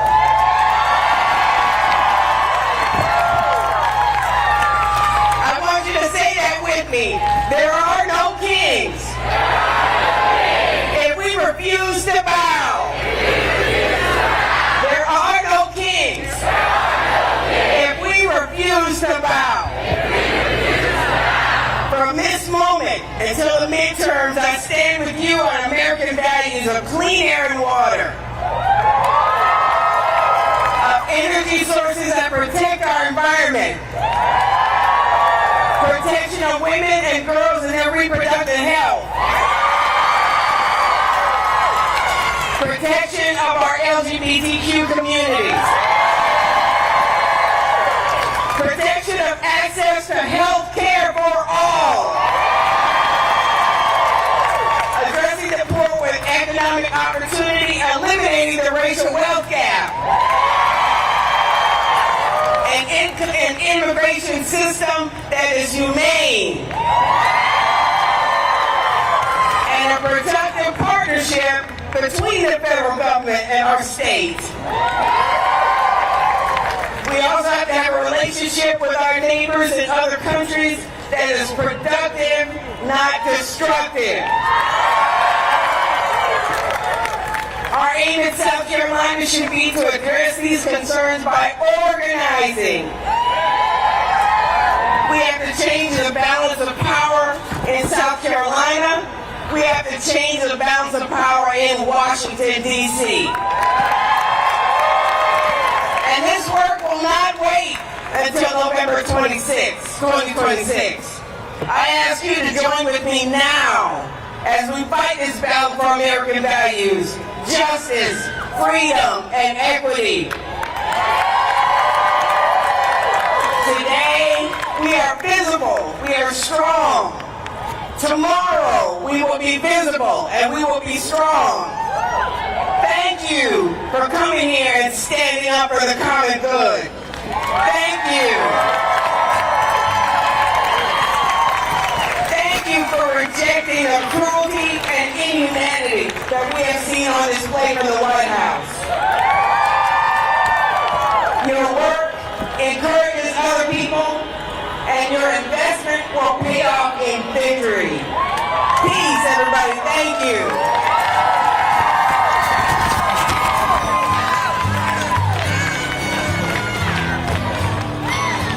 Don't you know, talking about a revolution sounds. Love that song. And the Roots, thank you. Tell you what, we had someone lose some ID out in the crowd a little while ago, so if you come across something, bring up front. I'll get the name here. Elizabeth, and it was a South Carolina driver's license, okay? Dr. Hallett would like to say a few words about the Carolina Police Resource Center. I'd like to mention also that the sponsors of today's event, the South Carolina AFL-CIO, I think their tent's gone, but there's still some folks over there who'd like to learn more about the organization. Also, Carolina for All, these folks right here. The tent is right back there. You can sign up. And I don't know if they have any free Black Voters Matter t-shirts, but all it takes is signing up. You get it free. Carolina for All, and also 50501. Very important organizations. If you'd like to learn more about these organizations, just go to the tents and they'll put your name down and send you some information. Dr. Howard.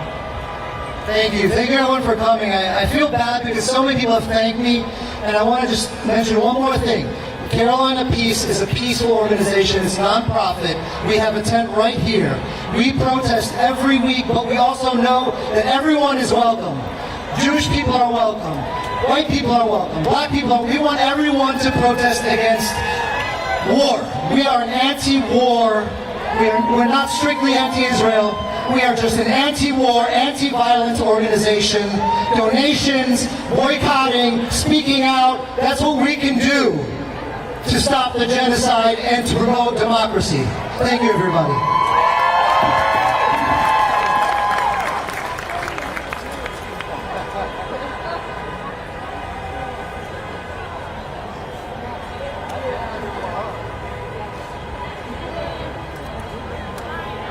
Beautiful, thank you. And if you're here the back and you haven't made it to some of the tents around, check those out, okay? They're full of all sorts of interesting information. You might learn something.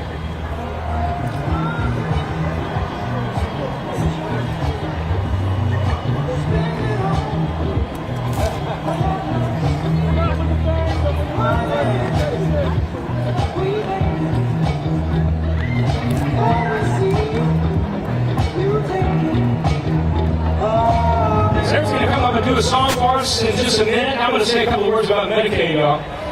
ARA is a very important organization. It's under the South Carolina AFL-CIO. It's actually the national group is under the national AFL-CIO, and they're very concerned about all issues that affect seniors and healthcare in general. And I tell you, the big beautiful bill, you know what the big beautiful bill is, right? I mean, if you turn on your TV or the radio, you know what the hell the big beautiful bill is. And I think it's so ironic that its title is House Bill Number 1. To me, I think it is definitely Bill Number 2, because it sure is a stack of number 2. It's not beautiful. It's the ugliest thing I have seen, I think, ever. One of the things that it does is attempt to cut Medicaid. Now, South Carolina stands as among the few states that have refused to expand Medicaid, okay? Which absolutely does not make any sense. There were a handful of states, and now North Carolina just last year has expanded Medicaid. But instead of expanding Medicaid, now we're faced with Medicaid cuts. It just doesn't make any sense at all. This particular bill is absolutely insane, y'all. But it would cut so much money. It would affect 65 million people on Medicare. You know the difference between Medicaid and Medicare, right? Medicare is particularly for those in 65 and older. It's the insurance plan. 65 million people would be affected through those cuts. And for Medicaid, it would cut, $750 billion over 10 years, affecting 11 million Americans immediately. And it would result in the closing of between 300 and 400 hospitals and nursing homes, particularly in rural areas. They would just shut down. They're shut down because they depend on Medicaid. And you know what? The people that are in those facilities now, what's going to happen to them? It doesn't make any sense at all. What's going to happen if they actually cut Medicaid? Right now, the only thing standing between, that happening and not happening is a handful of moderate Republicans in the Senate who say, we are not going to cut Medicaid. You've gone over the line there. And it's a line in the sand that's filled with blood, y'all. It really is. I mean, it doesn't make any sense at all. So, I feel comfortable on these grounds because I was a reporter here for like 20 years covering the State House. And after that point, I began working with nonprofits. And one of the first things I did was kneel down with a group of protesters in the back there, and we blocked the Senate driveway because Nikki Haley said that she was refusing to expand Medicaid. That cost 100 lives that year and thousands of sick people. It was opposed by the South Carolina Hospital Association, as well as, the Harvard Law School Foundation for Justice program, and the University of South Carolina. I mean, they all said, what you're doing is stupid, because they took taxpayer money and pushed it back across the table, saying, we're too mean for that. We don't need to do that. We're just going to be mean. We're going to push the taxpayers' money back across the table. And you don't need Medicaid expansion in South Carolina. And there were a handful of states that were mean enough to follow. Fortunately, they have given in now and realized that they were losing money. So they've come back on it. But my question is, how mean do you have to get? They've already got, the mean badge. They've already got the crazy badge. Somebody, left the door open, and they just wandered out. So it's both the mean badge and the cray-cray badge. What else do they want? They want to throw poor people and sick people, elderly people, out into the streets. And what they don't understand is that when that starts, it's going to cause a collapse of the entire economy. Because it's just on the edge right now. There are people working 2 or 3 jobs, and they're, with home health care, taking care of their mother, their grandmother, or some family member. What's going to happen when all that funding goes away? Or when they're kicked out of a nursing home? It's absolutely insane. I mean, do you agree? It hasn't gotten bad yet. I mean, if that passes, you will have never seen anything in your life like that. There will be people who already support Trump, who are going to, because they don't have any oxygen anymore, they're going to have to be crawling on their hands and knees, and they've changed their minds, and they're going to be crawling up to Washington to chew those people's throats out. Because you can't cut health care. You kill people when you cut health care. It's already tight enough. Let's say it. Don't let them do it. Don't let them do it. Don't let them do it. Don't let them do it. And the way you control that is contacting your lawmaker, members of Congress, and also people in the State House, and let them know that you're mad. And you better not damn be cutting health care. It cannot happen. Let's do a song, Sarah.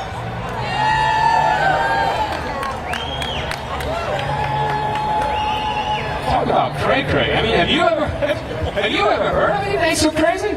Crazy. You think they'd be trying to create a new slavery class? Imagine that! Imagine that. You know, there's been this infection. I was one of my friends was here, a doctor in infectious disease, and America seems to have had this chronic underlying infection, and every once in a while the greed and the corporate, festers up and becomes a great big boil. And I have a song about somebody who I think is a great big festering abscess. Well, Elon Musk is a husk of a man. Look at that rich boy face. I'd love to make his dreams come true and shoot him into outer space.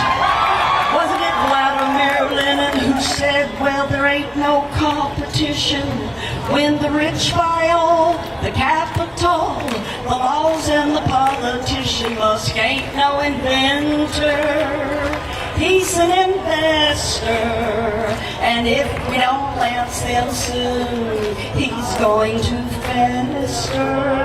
So if you're running around in a circle and you're wondering who you can trust, it's barbarism or socialism, the people or Elon Musk. Now Elon Musk is a husk of a man, born with an emerald mind, got a ketamine-induced psychosis and a mediocre mind. It's us working people who created the wealth. Those rich boys don't do shit. When we say power to the people, my friend, this is it.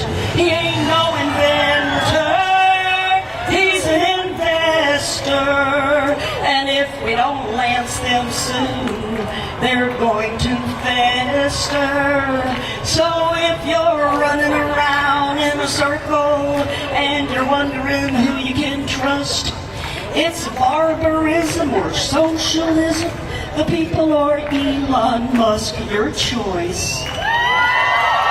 This land is your land, this land is my land. From California to the New York Island, from the Redwood Forest to the Gulf Stream waters, this land was made for you and me. As I was walking that river of highway, I saw before me the golden skyway. I saw below me the rolling valley. This land was made for you and me. This land is your land, this land is my land. From California to the New York Island, from the Redwood Forest to the Gulf Stream waters, this land was made for you and me. In the city sidewalk, neath the tower of the steeple, I see a line of homeless, hungry people. And as I watch them, I can't help but wonder, is this land still made for you and me? This land is your land, this land is my land.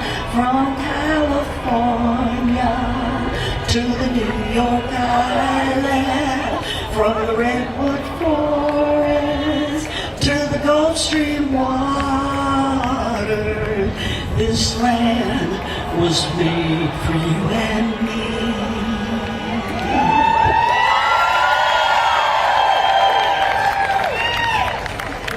That's beautiful, sir. I asked her to do that song. It's and she has such a beautiful voice, doesn't she? Yeah.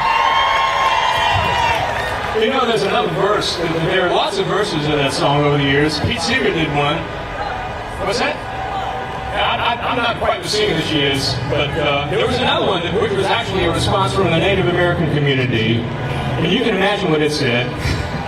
So, all right, let me just recite it for you. This land is your land, but it once was my land. Before we sold you Manhattan Island, Manhattan Island, you pushed our nations to reservations. This land was stole by you from me.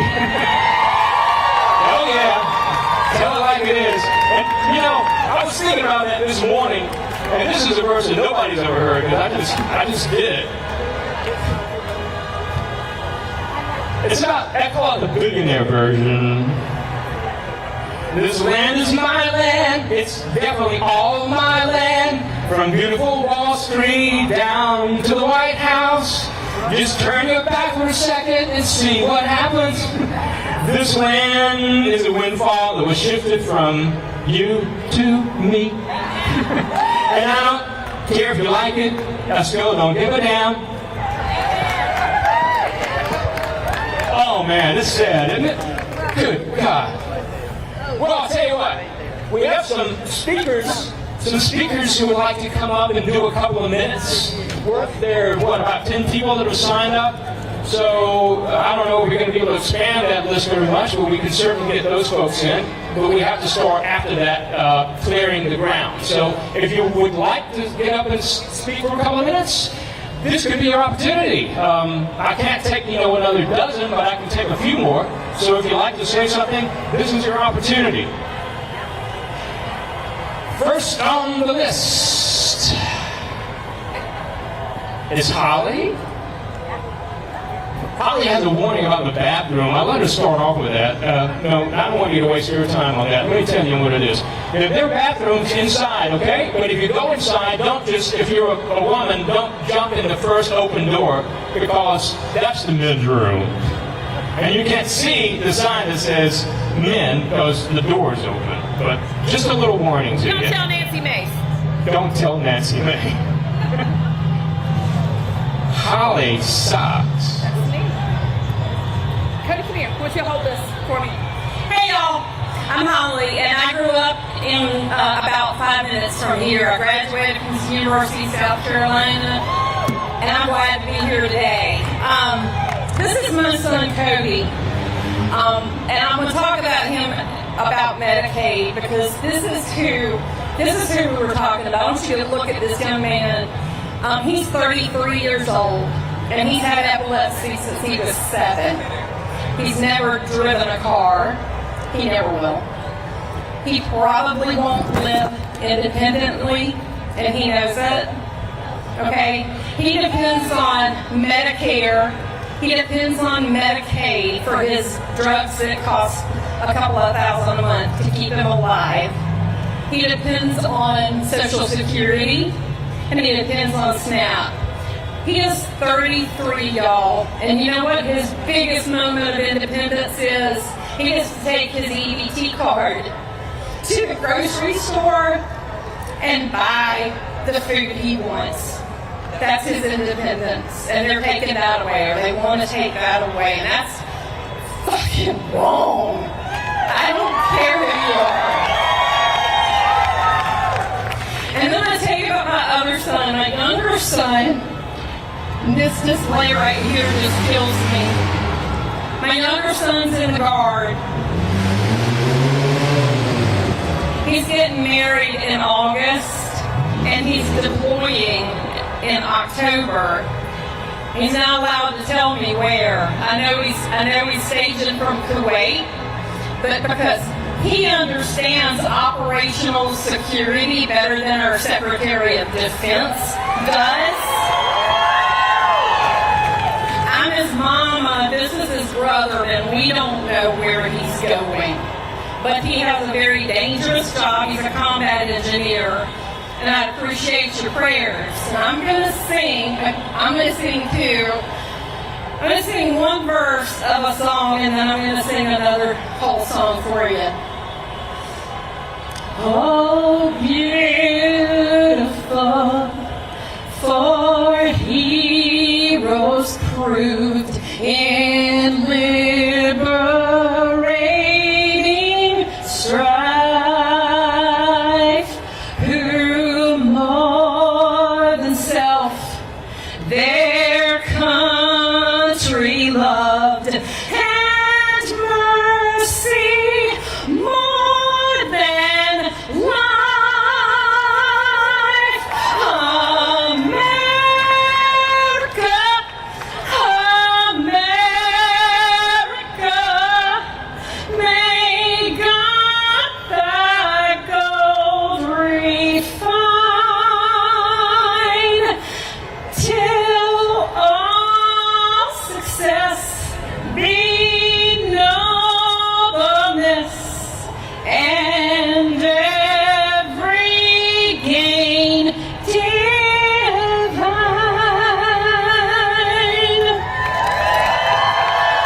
25 years and the lights were still trying to get up that great big hill of hope for a nation. I realized quickly when I knew I should that the world was made up this brotherhood of men, for whatever that means. And so I cry sometimes when I'm lying in bed just to get it all out what's in my head at night. I'm feeling a little peculiar, and I wake in the morning and I step outside and I take a deep breath and I get real high and I scream to the top of my lungs, what's going on? Yeah, don't know this. I say, hey, yeah, yeah, hey, yeah, yeah. I say, hey, what's going on? And I say, hey, yeah, yeah, hey, yeah, yeah. I say, hey, what's going on?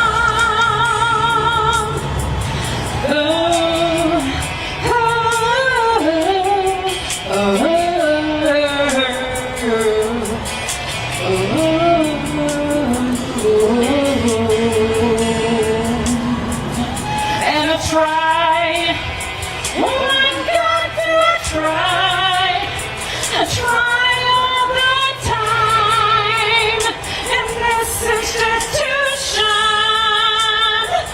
and I pray, oh my God, do I pray every single day for revolution.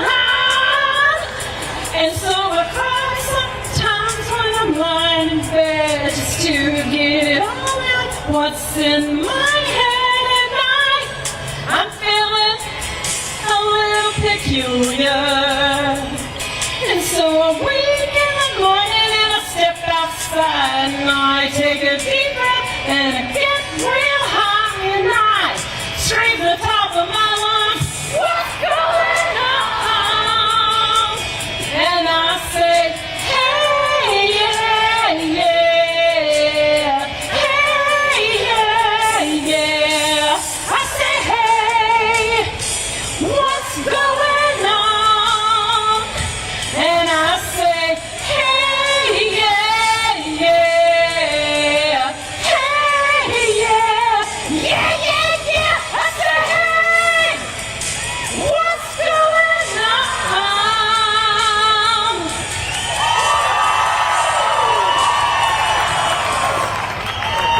Thank you, Holly.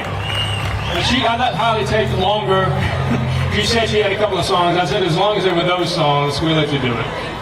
Thank you very much. Man, y'all can't see this from here, but it's an orange figure. It's a little man named Donnie, and he's in an orange jumpsuit. And he's doing this because he's not very happy. Now that's what I want to see one day. I want to see Donnie with a real reason to be unhappy. Wow.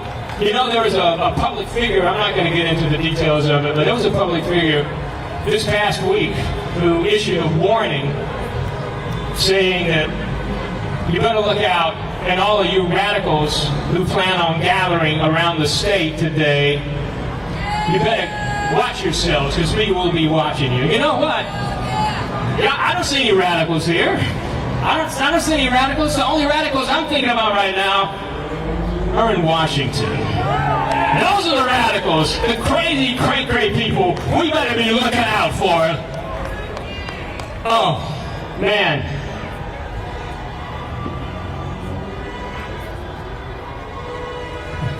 What's your name? Vicky Porter. Vicky Porter, ladies and gentlemen. This is mask you got on here to start with. Superhero. I promise a minute. This is about two things. Children children when they're in the womb, and children when they come out of the womb. All children. Gazans, blacks, whites, gays, every child. Timothy Schneider's book on tyranny says, be as courageous as you can be for children. And we, the people, I believe, have every one of us has a superhero down deep inside you. And to overcome what we're up against, we're going to have to dig deep. We're going to need to speak to neighbors, family, minister, the person who sat beside you in the pew for the last God knows how long. I am 80 years old. I have witnessed the MAGA movement for the last 30 years. They are not going to go away. Trump could go peacefully from this planet this moment, but MAGA will still be there.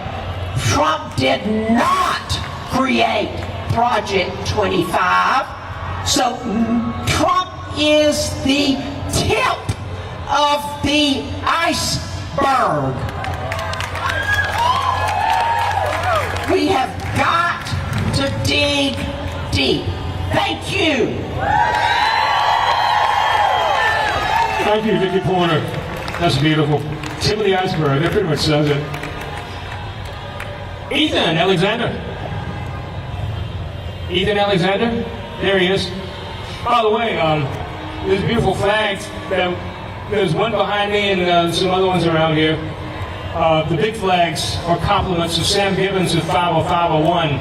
He was a Marine fighting in Afghanistan, and then this flag was actually over there during wartime, flying at a base in Afghanistan. Yeah, that's another one. So anyway, thank you, Sam. Thanks for participating and opening up the program today, and thanks for the participation of 50501, and thanks to Lawrence Moore with Carolina for All, and that group making it possible. Ethan Alexander.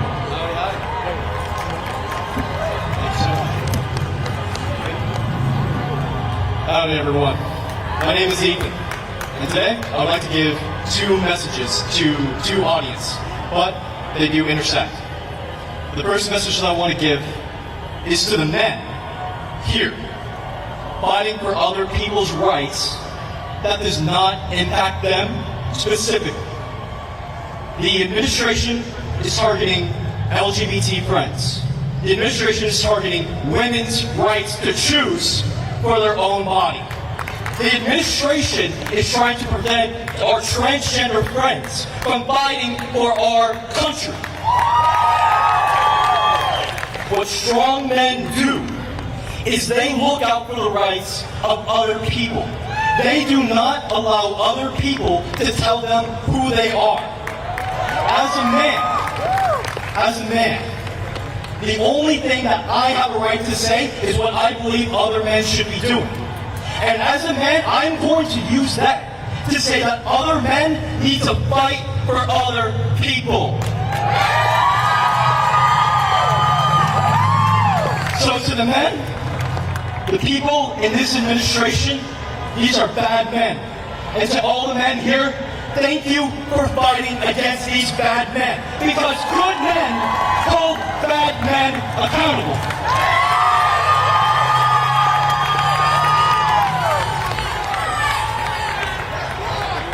And the second message is to everyone here. Because everyone here is brave. We are the rebellion. We are the ones who are oppressed by the current regime. The administration has now had 2 Democratic senators, 2 Democratic legislators who were assassinated. Not just murdered, make no mistake. These Democrats were assassinated. And we are here putting our lives on the line from right-wing violence. But we have done an incredible, astounding job of staying peaceful. And I am so proud. I'm so proud of all of you.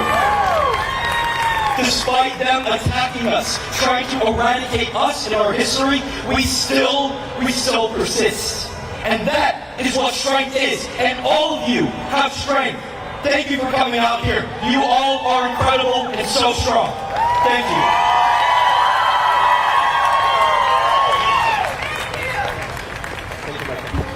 Thank you, my friend, Ethan Alexander. Rebecca Slayton. Oh, there she is. Miss Liberty herself. Yeah, baby! Thank you. I want to thank everybody for listening to me because I feel like I don't have a voice. I feel like I'm lost and alone in this sea of insanity. Insanity! What I want to tell you is I didn't grow up in America where I had to worry about my neighbor being snatched off the street. I didn't grow up in America where I had to worry about my next meal. I grew up in America where if you did the right thing and you worked hard, you would be strong and prosperous. And what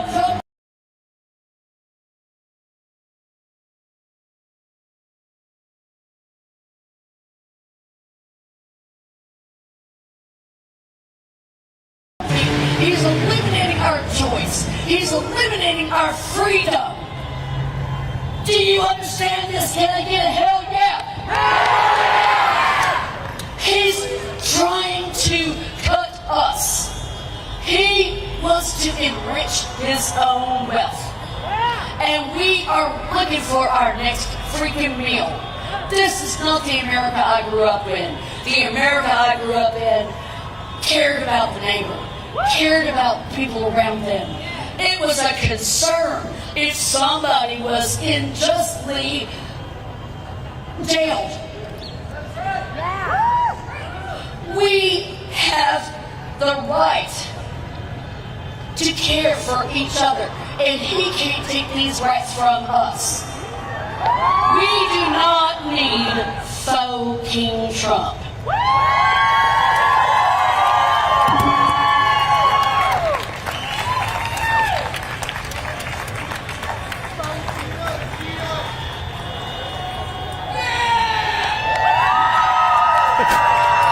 Thank you, Rebecca. Oh yeah, Miss Liberty. Tommy.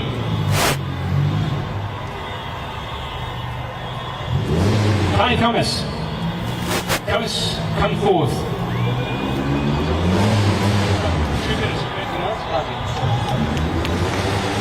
Hi, I'm Tommy. It's nice to meet everybody. I'm going to keep this short and sweet. Right now there's so much confusion, and the feeling of power is prevalent in this the feeling of powerlessness is prevalent in our society today. And they are taking advantage of our fear to wage wars, dismantle hundreds of year-old systems set in place for this exact reason. It's scary, I know, but this is the fascist takeover, and our job as American citizens is to speak up, revolt, and fix the breaks in our system. Be done with the dictatorship in the making. This would be impossible at home without the fascism which has been exported abroad to Palestine, Libya, and every country we drop bunker bombs on. I love you all. Hold your friends and family close. Stand up for injustice and know that it is right to fight for peace and equality. The fight will be hard and long, but it's in our hands now. I love you all. Viva la Revolution! Solidarity forever.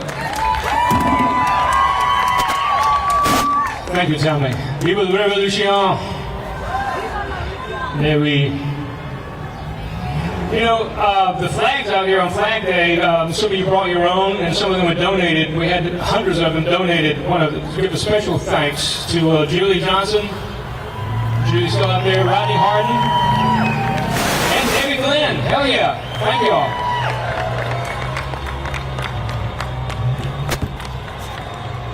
Ariel, yeah. Speaking of French, dig it.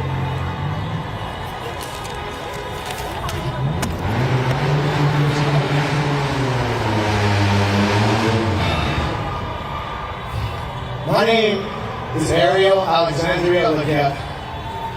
I'm non-binary, and I'm Cherokee and Native African American. I'm standing here addressing the people, not standing for my own accord. I'm standing here for people like my son, who doesn't know what's going on right now, and is too young to understand the fascist regime that wants to crush him for his only crime is that he exists. I'm here for the POCs who have fought and died for our civil rights and our right to exist. I'm here for the LGBTQ members who can't be here today, like Matthew Shepard, Wendy Carlos, Marsha Johnson, who have fought and died and were killed for being who they were. I'm also here because I'm also a history buff. And if history has taught me one thing, there's always some fool who wants to rule the world. A sniveling, vile coward who tries to get others to do for them what they cannot do for themselves.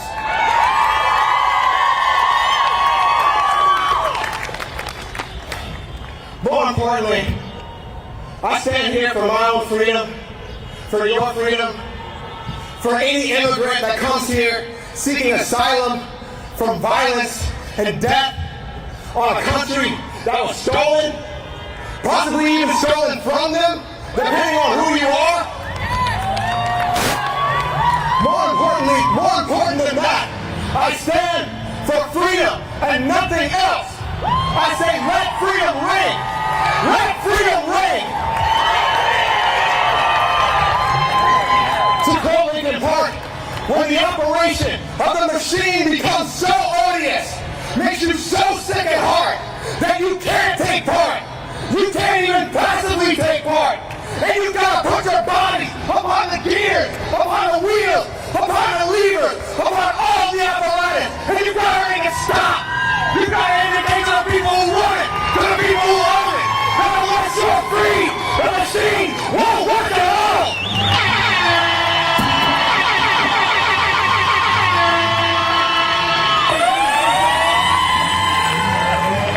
Ariel, beautifully said, man.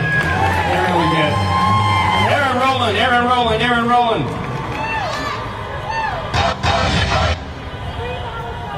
Aaron stood here, she is. Yeah, we can sign you up for 4 or 5 minutes next time, Aaron.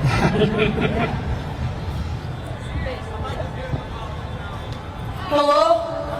I'm nobody important.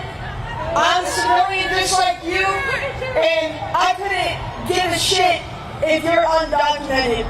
Many of my friends are undocumented, and they fear the current regime. This is no administration. It is the next Nazi Germany, and it is time that we fight. I don't want anyone to become violent. Do not turn like the MAGA cult. Do not turn to violence. Turn to love. Love your neighbors and look out for them. If you see ice, let it melt. 1776 is when we declared our independence. We did not need another king. We are the American people. We are the ones in power. America has no dictator and it will never have a king. Thank you for letting me speak. Beautiful. Thank you, Aaron. There's some important words there. I was a journalist for years and an exchange journalist in Germany years ago, and I got to meet people who were actually part of the Third Reich. They would be in their 90s now. They were in the 70s then. from people in jets to, tank commanders and an administrator. And I asked them as a journalist, I said, why did you do that? And they said, well, if you didn't, you get shot in the head. Well, that makes sense. You either had to leave Germany or you had to fall in step. But there was another part of it. They said once it got going, it was like a lockstep. And to see the marches, to see the films of Nazis marching, you understand. It was from one community to the next and one house to the next. That's how it starts. And that's what's happening in the GOP right now. And it scares me. I don't know about you.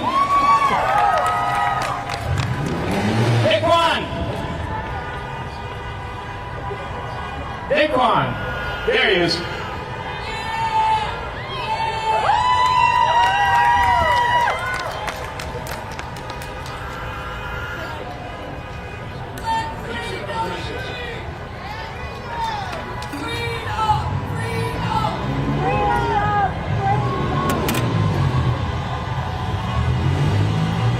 I was never one to be much of a speechwriter. I was never one to think about things that had to leave my mouth whenever they had to, because all I ever had was my heart.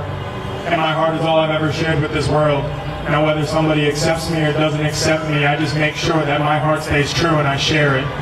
So as I share this with you, I am not talking to a 20-year-old, 40-year-old, 60-year-old, 80-year-old, black, white, immigrant, non-immigrant. I'm simply talking to Americans. And that's such a very vague but serious word, just American. What is an American?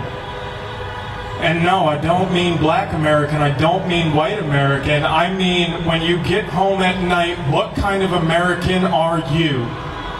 Are you the kind of American that went through your day looking at the world and just accepting it? Or are all of you the Americans that decided that we would go outside? Whether we were scared or not scared, we would show our support. And I didn't know if I'd be here today. I definitely didn't think I'd be speaking, but needless to say, I'm glad I'm here and I'm glad I'm speaking.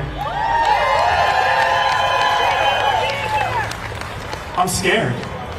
And actually, if anybody just wants to put their hand up with me and just tell me they're scared too, I'm more than willing. Put your pride down, put the fear aside. Just admit you're scared, because that's step one. When you admit that the fear is real, then you see that the real is the world, and the world needs to be real for us. But who's going to make it real for us? It is not the people in the media. It is not the people in Washington, D.C. It's not the people in our own state house. It's you. You are the American that draws the American back on the board for all other Americans to see and acknowledge. So the reason I took the time to talk wasn't because I wanted to, it's because there's a chance I won't be able to do this again. There's a chance nobody will be able to speak again. COVID-19 kept you inside due to an illness. Do not let 2025 keep you inside because of martial law.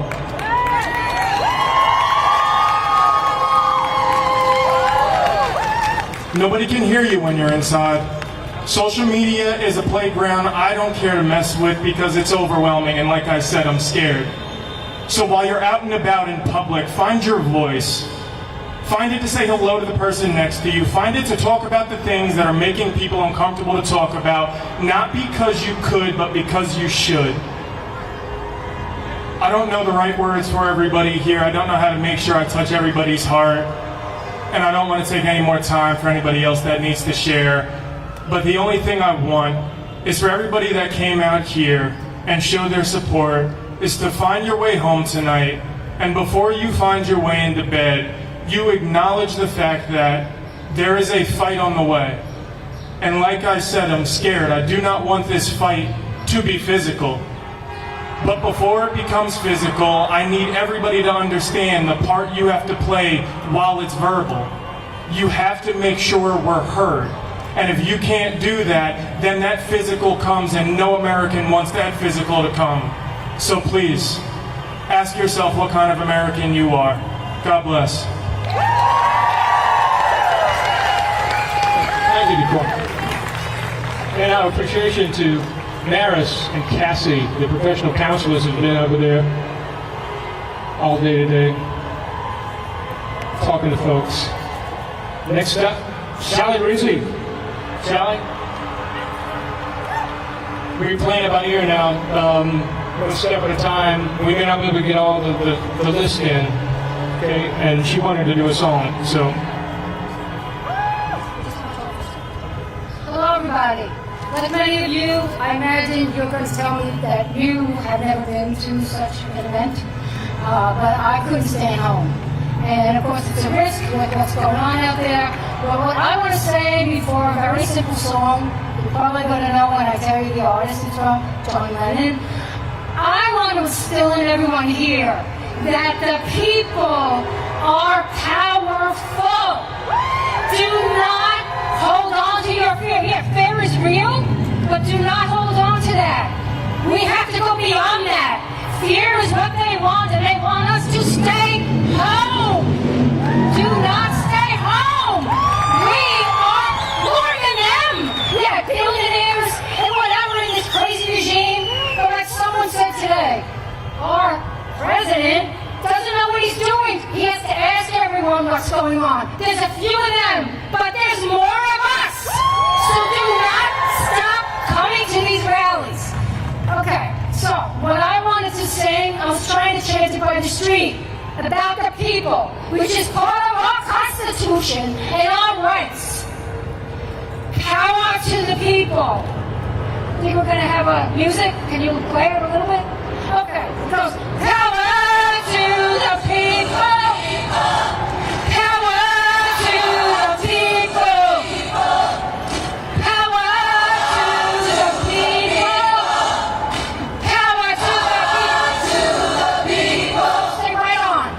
Power to the people. Come on, people. Power to the people.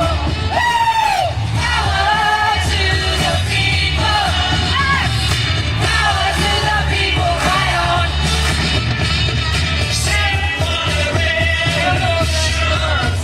We don't want a revolution. We're going to do it peaceful, and we're going to win. They want us to be violent. They want us to go crazy with not thinking. But that's the point.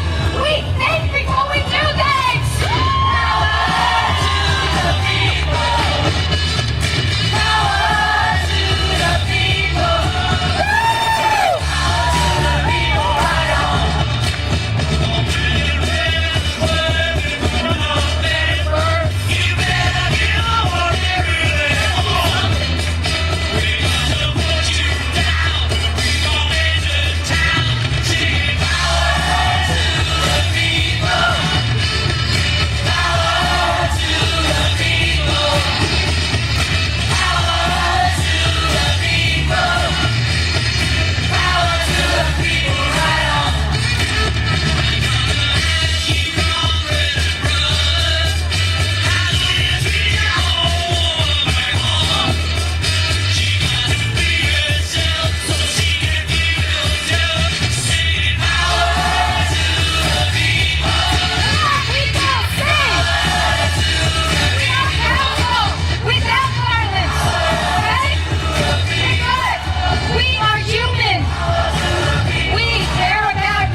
Love this song. Shalini.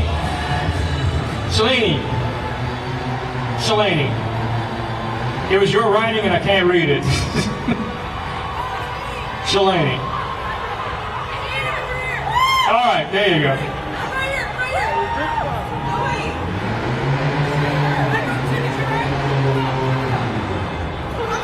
What's your name? Slayer.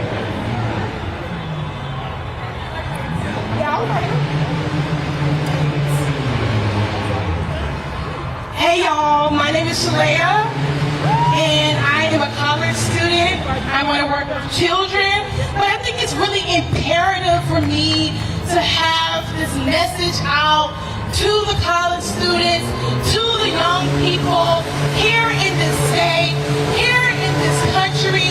Do not be complacent. Do not be numb. You being on your phone is not enough. They want you to stay on social media. They want you to just repost everything. But that's not it. Every single one of us need to be outside. It is imperative for us to be outside. Everything is under attack. Our history is being erased. Our children is unprotected. We have so many people being snatched out the very home that they provided with. There is no Medicaid. They're cutting everything, and what they bank on Gen Z and young people to do is to stay home on your phone. You have to come out here to the State House. You have to come to the testimonies and speak up. Email your representatives. Call your representatives and let them know what they're doing wrong. You cannot quit. We will not quit. Nobody's free until everybody's free. That's what Fannie Lou Hammond said. Fannie Lou said that nobody's free until everybody is free. Our future is at stake and capitalism is there. If you want to sit home, if you want to stay complacent and become numb to this, it is imperative for you to accept that, but step outside. We have to be outside, y'all. We outside for real. You need to be outside, y'all. So please, while you're on social media, while you're doing everything else, be sure and come up here to the State House. Protest, attend the rallies, attend the testimonies in the back. You should be here for all the bills and every single thing. Come with a person. Come with your best friend. I'm out here with my best friends now. Come out here and support because our future is at stake. Do not allow them to make you numb.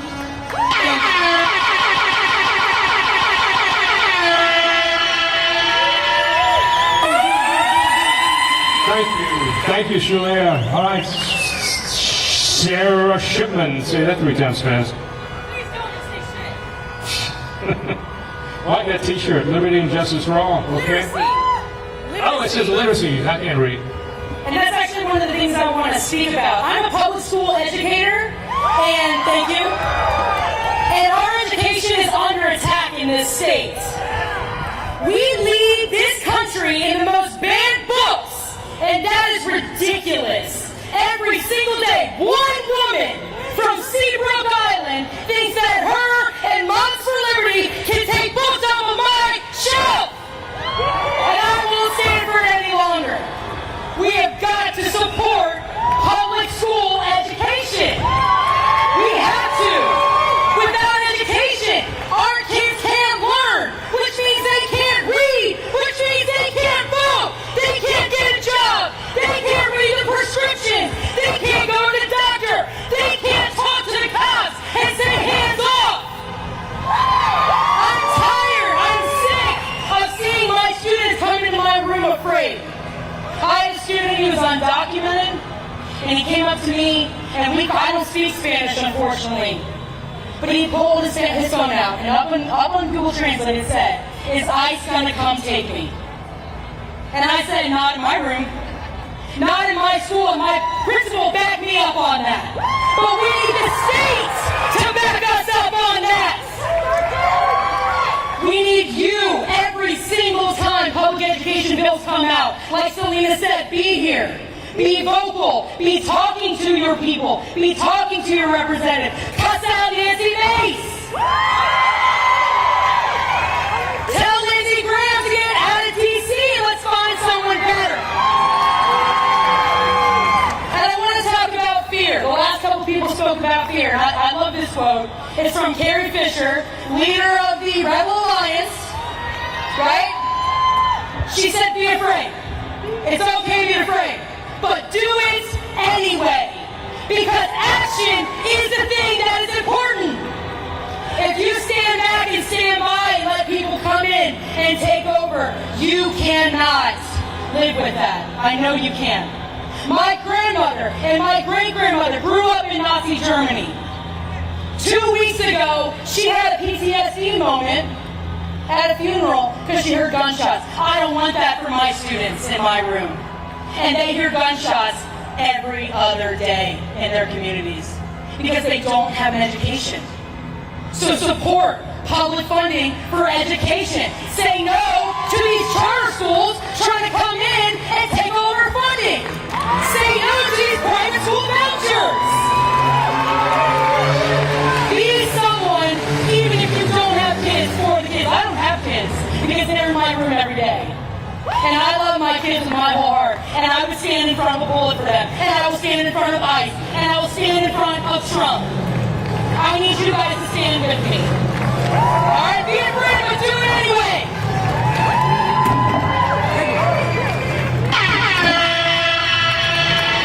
Beautiful. Let's continue to support public education. It's still a thing, y'all. Public education. Wow. Okay, Wolfgang. Wolfgang, there he is. Turned out to be such a beautiful day, didn't it? I mean, of course it's warm, but originally the forecast was calling for storms for like 3 hours right on top of this. And then the skies opened up. And it was a beautiful day. Wolfgang.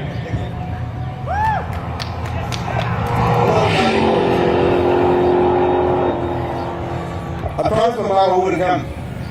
She was scared I might make an appearance and she'd take me away, even though I'm a citizen. You know, at first I agreed, but then I started getting really pissed off about it because I will not hide in my home. This is my home. And I just wanted to come up here, and I felt obligated to thank you guys because I was not going to come really, I wasn't. But I drove by and I saw all of you guys, and it gave me courage. You know, it gave me the courage to be up here and speak. So I just want to say thank you.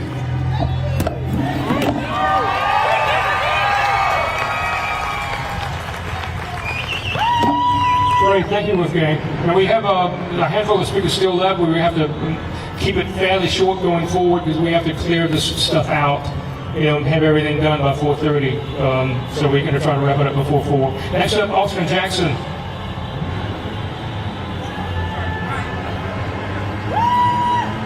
Austin Jackson has a tent over there in Young Democrats. This is a nonpartisan event, by the way. Thank you, Bill. Thank you, Lawrence, for giving me this opportunity to speak. Hi, y'all. I'm Austin Jackson. I'm a citizen of the United States and a citizen of this planet.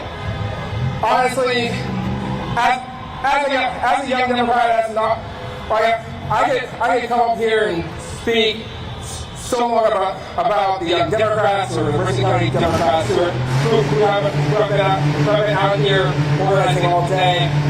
But honestly,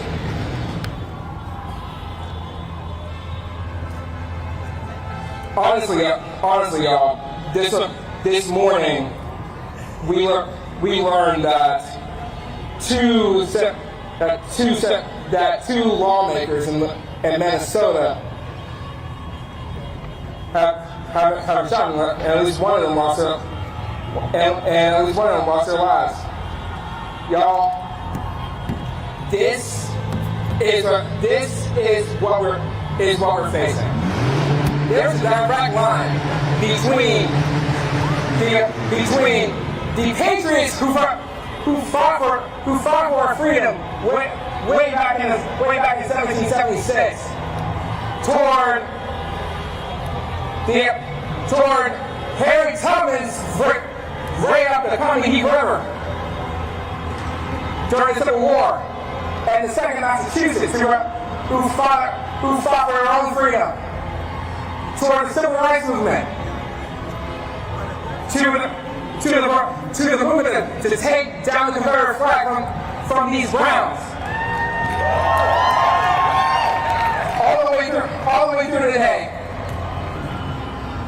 The thing is, South Carolina, the people of South Carolina, always and forever have stood for the freedom of our people. This has been the case for nearly 250 years, and there is no reason for us to back down from that now. So the question becomes, what do we do now? The thing is, it does not end when we leave here today. We need to see you at City Hall, County Council, and back here at the State House when they come back in session in January. Because they're not done screwing over the people of South Carolina. And we need you here to tell them no.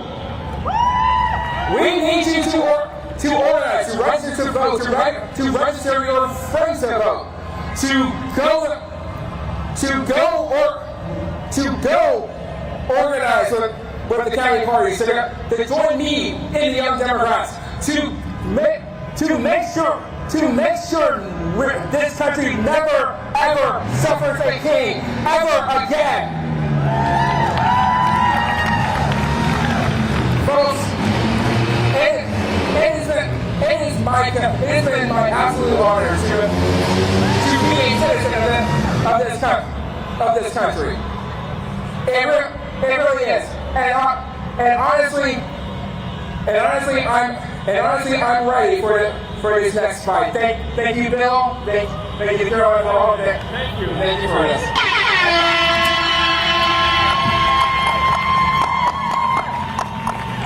Next up, Carl Smith with the Voter Education Project. He's got some good-looking socks on, doesn't he? Yeah, I'm trying to, create a trend. How does it look? All right, so here's my son, Carl. He's a 30-year-old with autism. I want to make sure that there's a country around here that has both the economy and, also the morality and everything to help support individuals like this. So basically, what I want to talk to you about is that Trump, was able to blame Biden and the Democrats, for, okay, how's that? Trump and the GOP was able to blame Democrats for the post-COVID inflation, but it was a worldwide problem, as we all know. Biden and the Dems brought back the economy better than any other, and inflation down better than any other advanced economy. Many Americans were also suffering, but from 1968 to today, minimum wage would be over $17 an hour. If that was a livable wage back then, it could have been a livable wage now. The Trump administration does not think the minimum wage needs to be raised. Let's get a shame, GOP. Shame, GOP. Shame, GOP. Shame, GOP. Dems invest in what our people want. Let's also say that Republicans have been blocking equal pay for equal work. Shame, GOP. Shame, GOP. Republicans are blocking workers' rights. Shame, GOP. Shame, GOP. The Dems invest in what our people and businesses need to thrive. Workers are valuing all the workers, basic public investments, and a fair system. Valuing all workers is basically, it's three things. It's a livable minimum wage, equal pay for equal work, and workers' rights. In a fair system, all of our businesses need these things. A fair system, our people and businesses thrive when we have a fair system. And what is basic public investments? That's education, that's healthcare, that's research, safe communities, community development, and our safety nets. We need all of those things. And guess what? Businesses need healthy and educated people. This is not socialism. This is actually enabling the economy to work for everybody. Let's make America great. Not again. It wasn't so good for a lot of people. Let's make America great for everyone. Vote Democrat.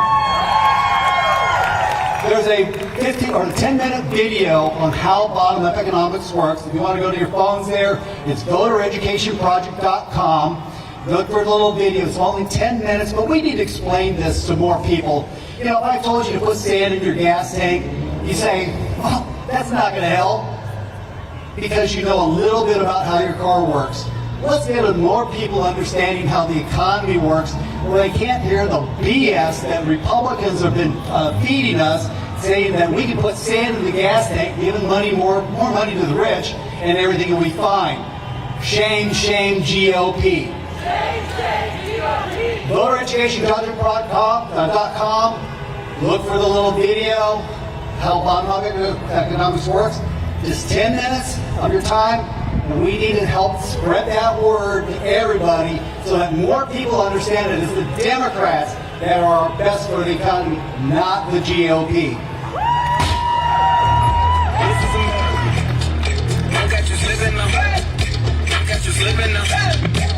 Thank you. Carl Smith, Voter Education Project. Henry Nielsen, you still here?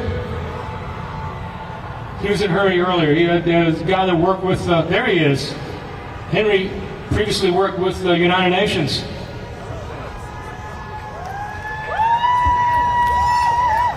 I'll try to be brief as possible, but one of the things that I've seen and surveyed is that most people cannot define a democracy. And I think we need to, if we're going to support a democracy and defend a democracy, we need to define a democracy. In the dictionary it says people, the voters are electing their leaders. Well, that describes China, Russia, and North Korea. So what we need to do is remember that a democracy in our Constitution, and in fact, there is some party who claims that we're not a democracy, but a republic. But the fact is, we are a democratic republic. And that one of the essentials, are not the essentials, is the executive, the legislative, and the judicial. And that's overseen by informed voters. And that's what we need. We need to keep our minds connected with our government as much as possible. Now, I am a son of the greatest generation. That was the generation that fought World War II. And they fought against dictators. Now, we have a current president who says he wants to be a dictator, and he said when campaigning he just wanted to be it for a day. Well, it doesn't look like that a day is enough for him. And we need to define democracy, protect democracy at every way that we can. Thank you.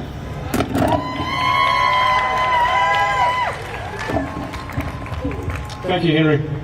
We're going to have to cut some of the last speakers out because we have a timeline and we have to clean out, okay? So there's last people on the list. Tyler Creighton, still here?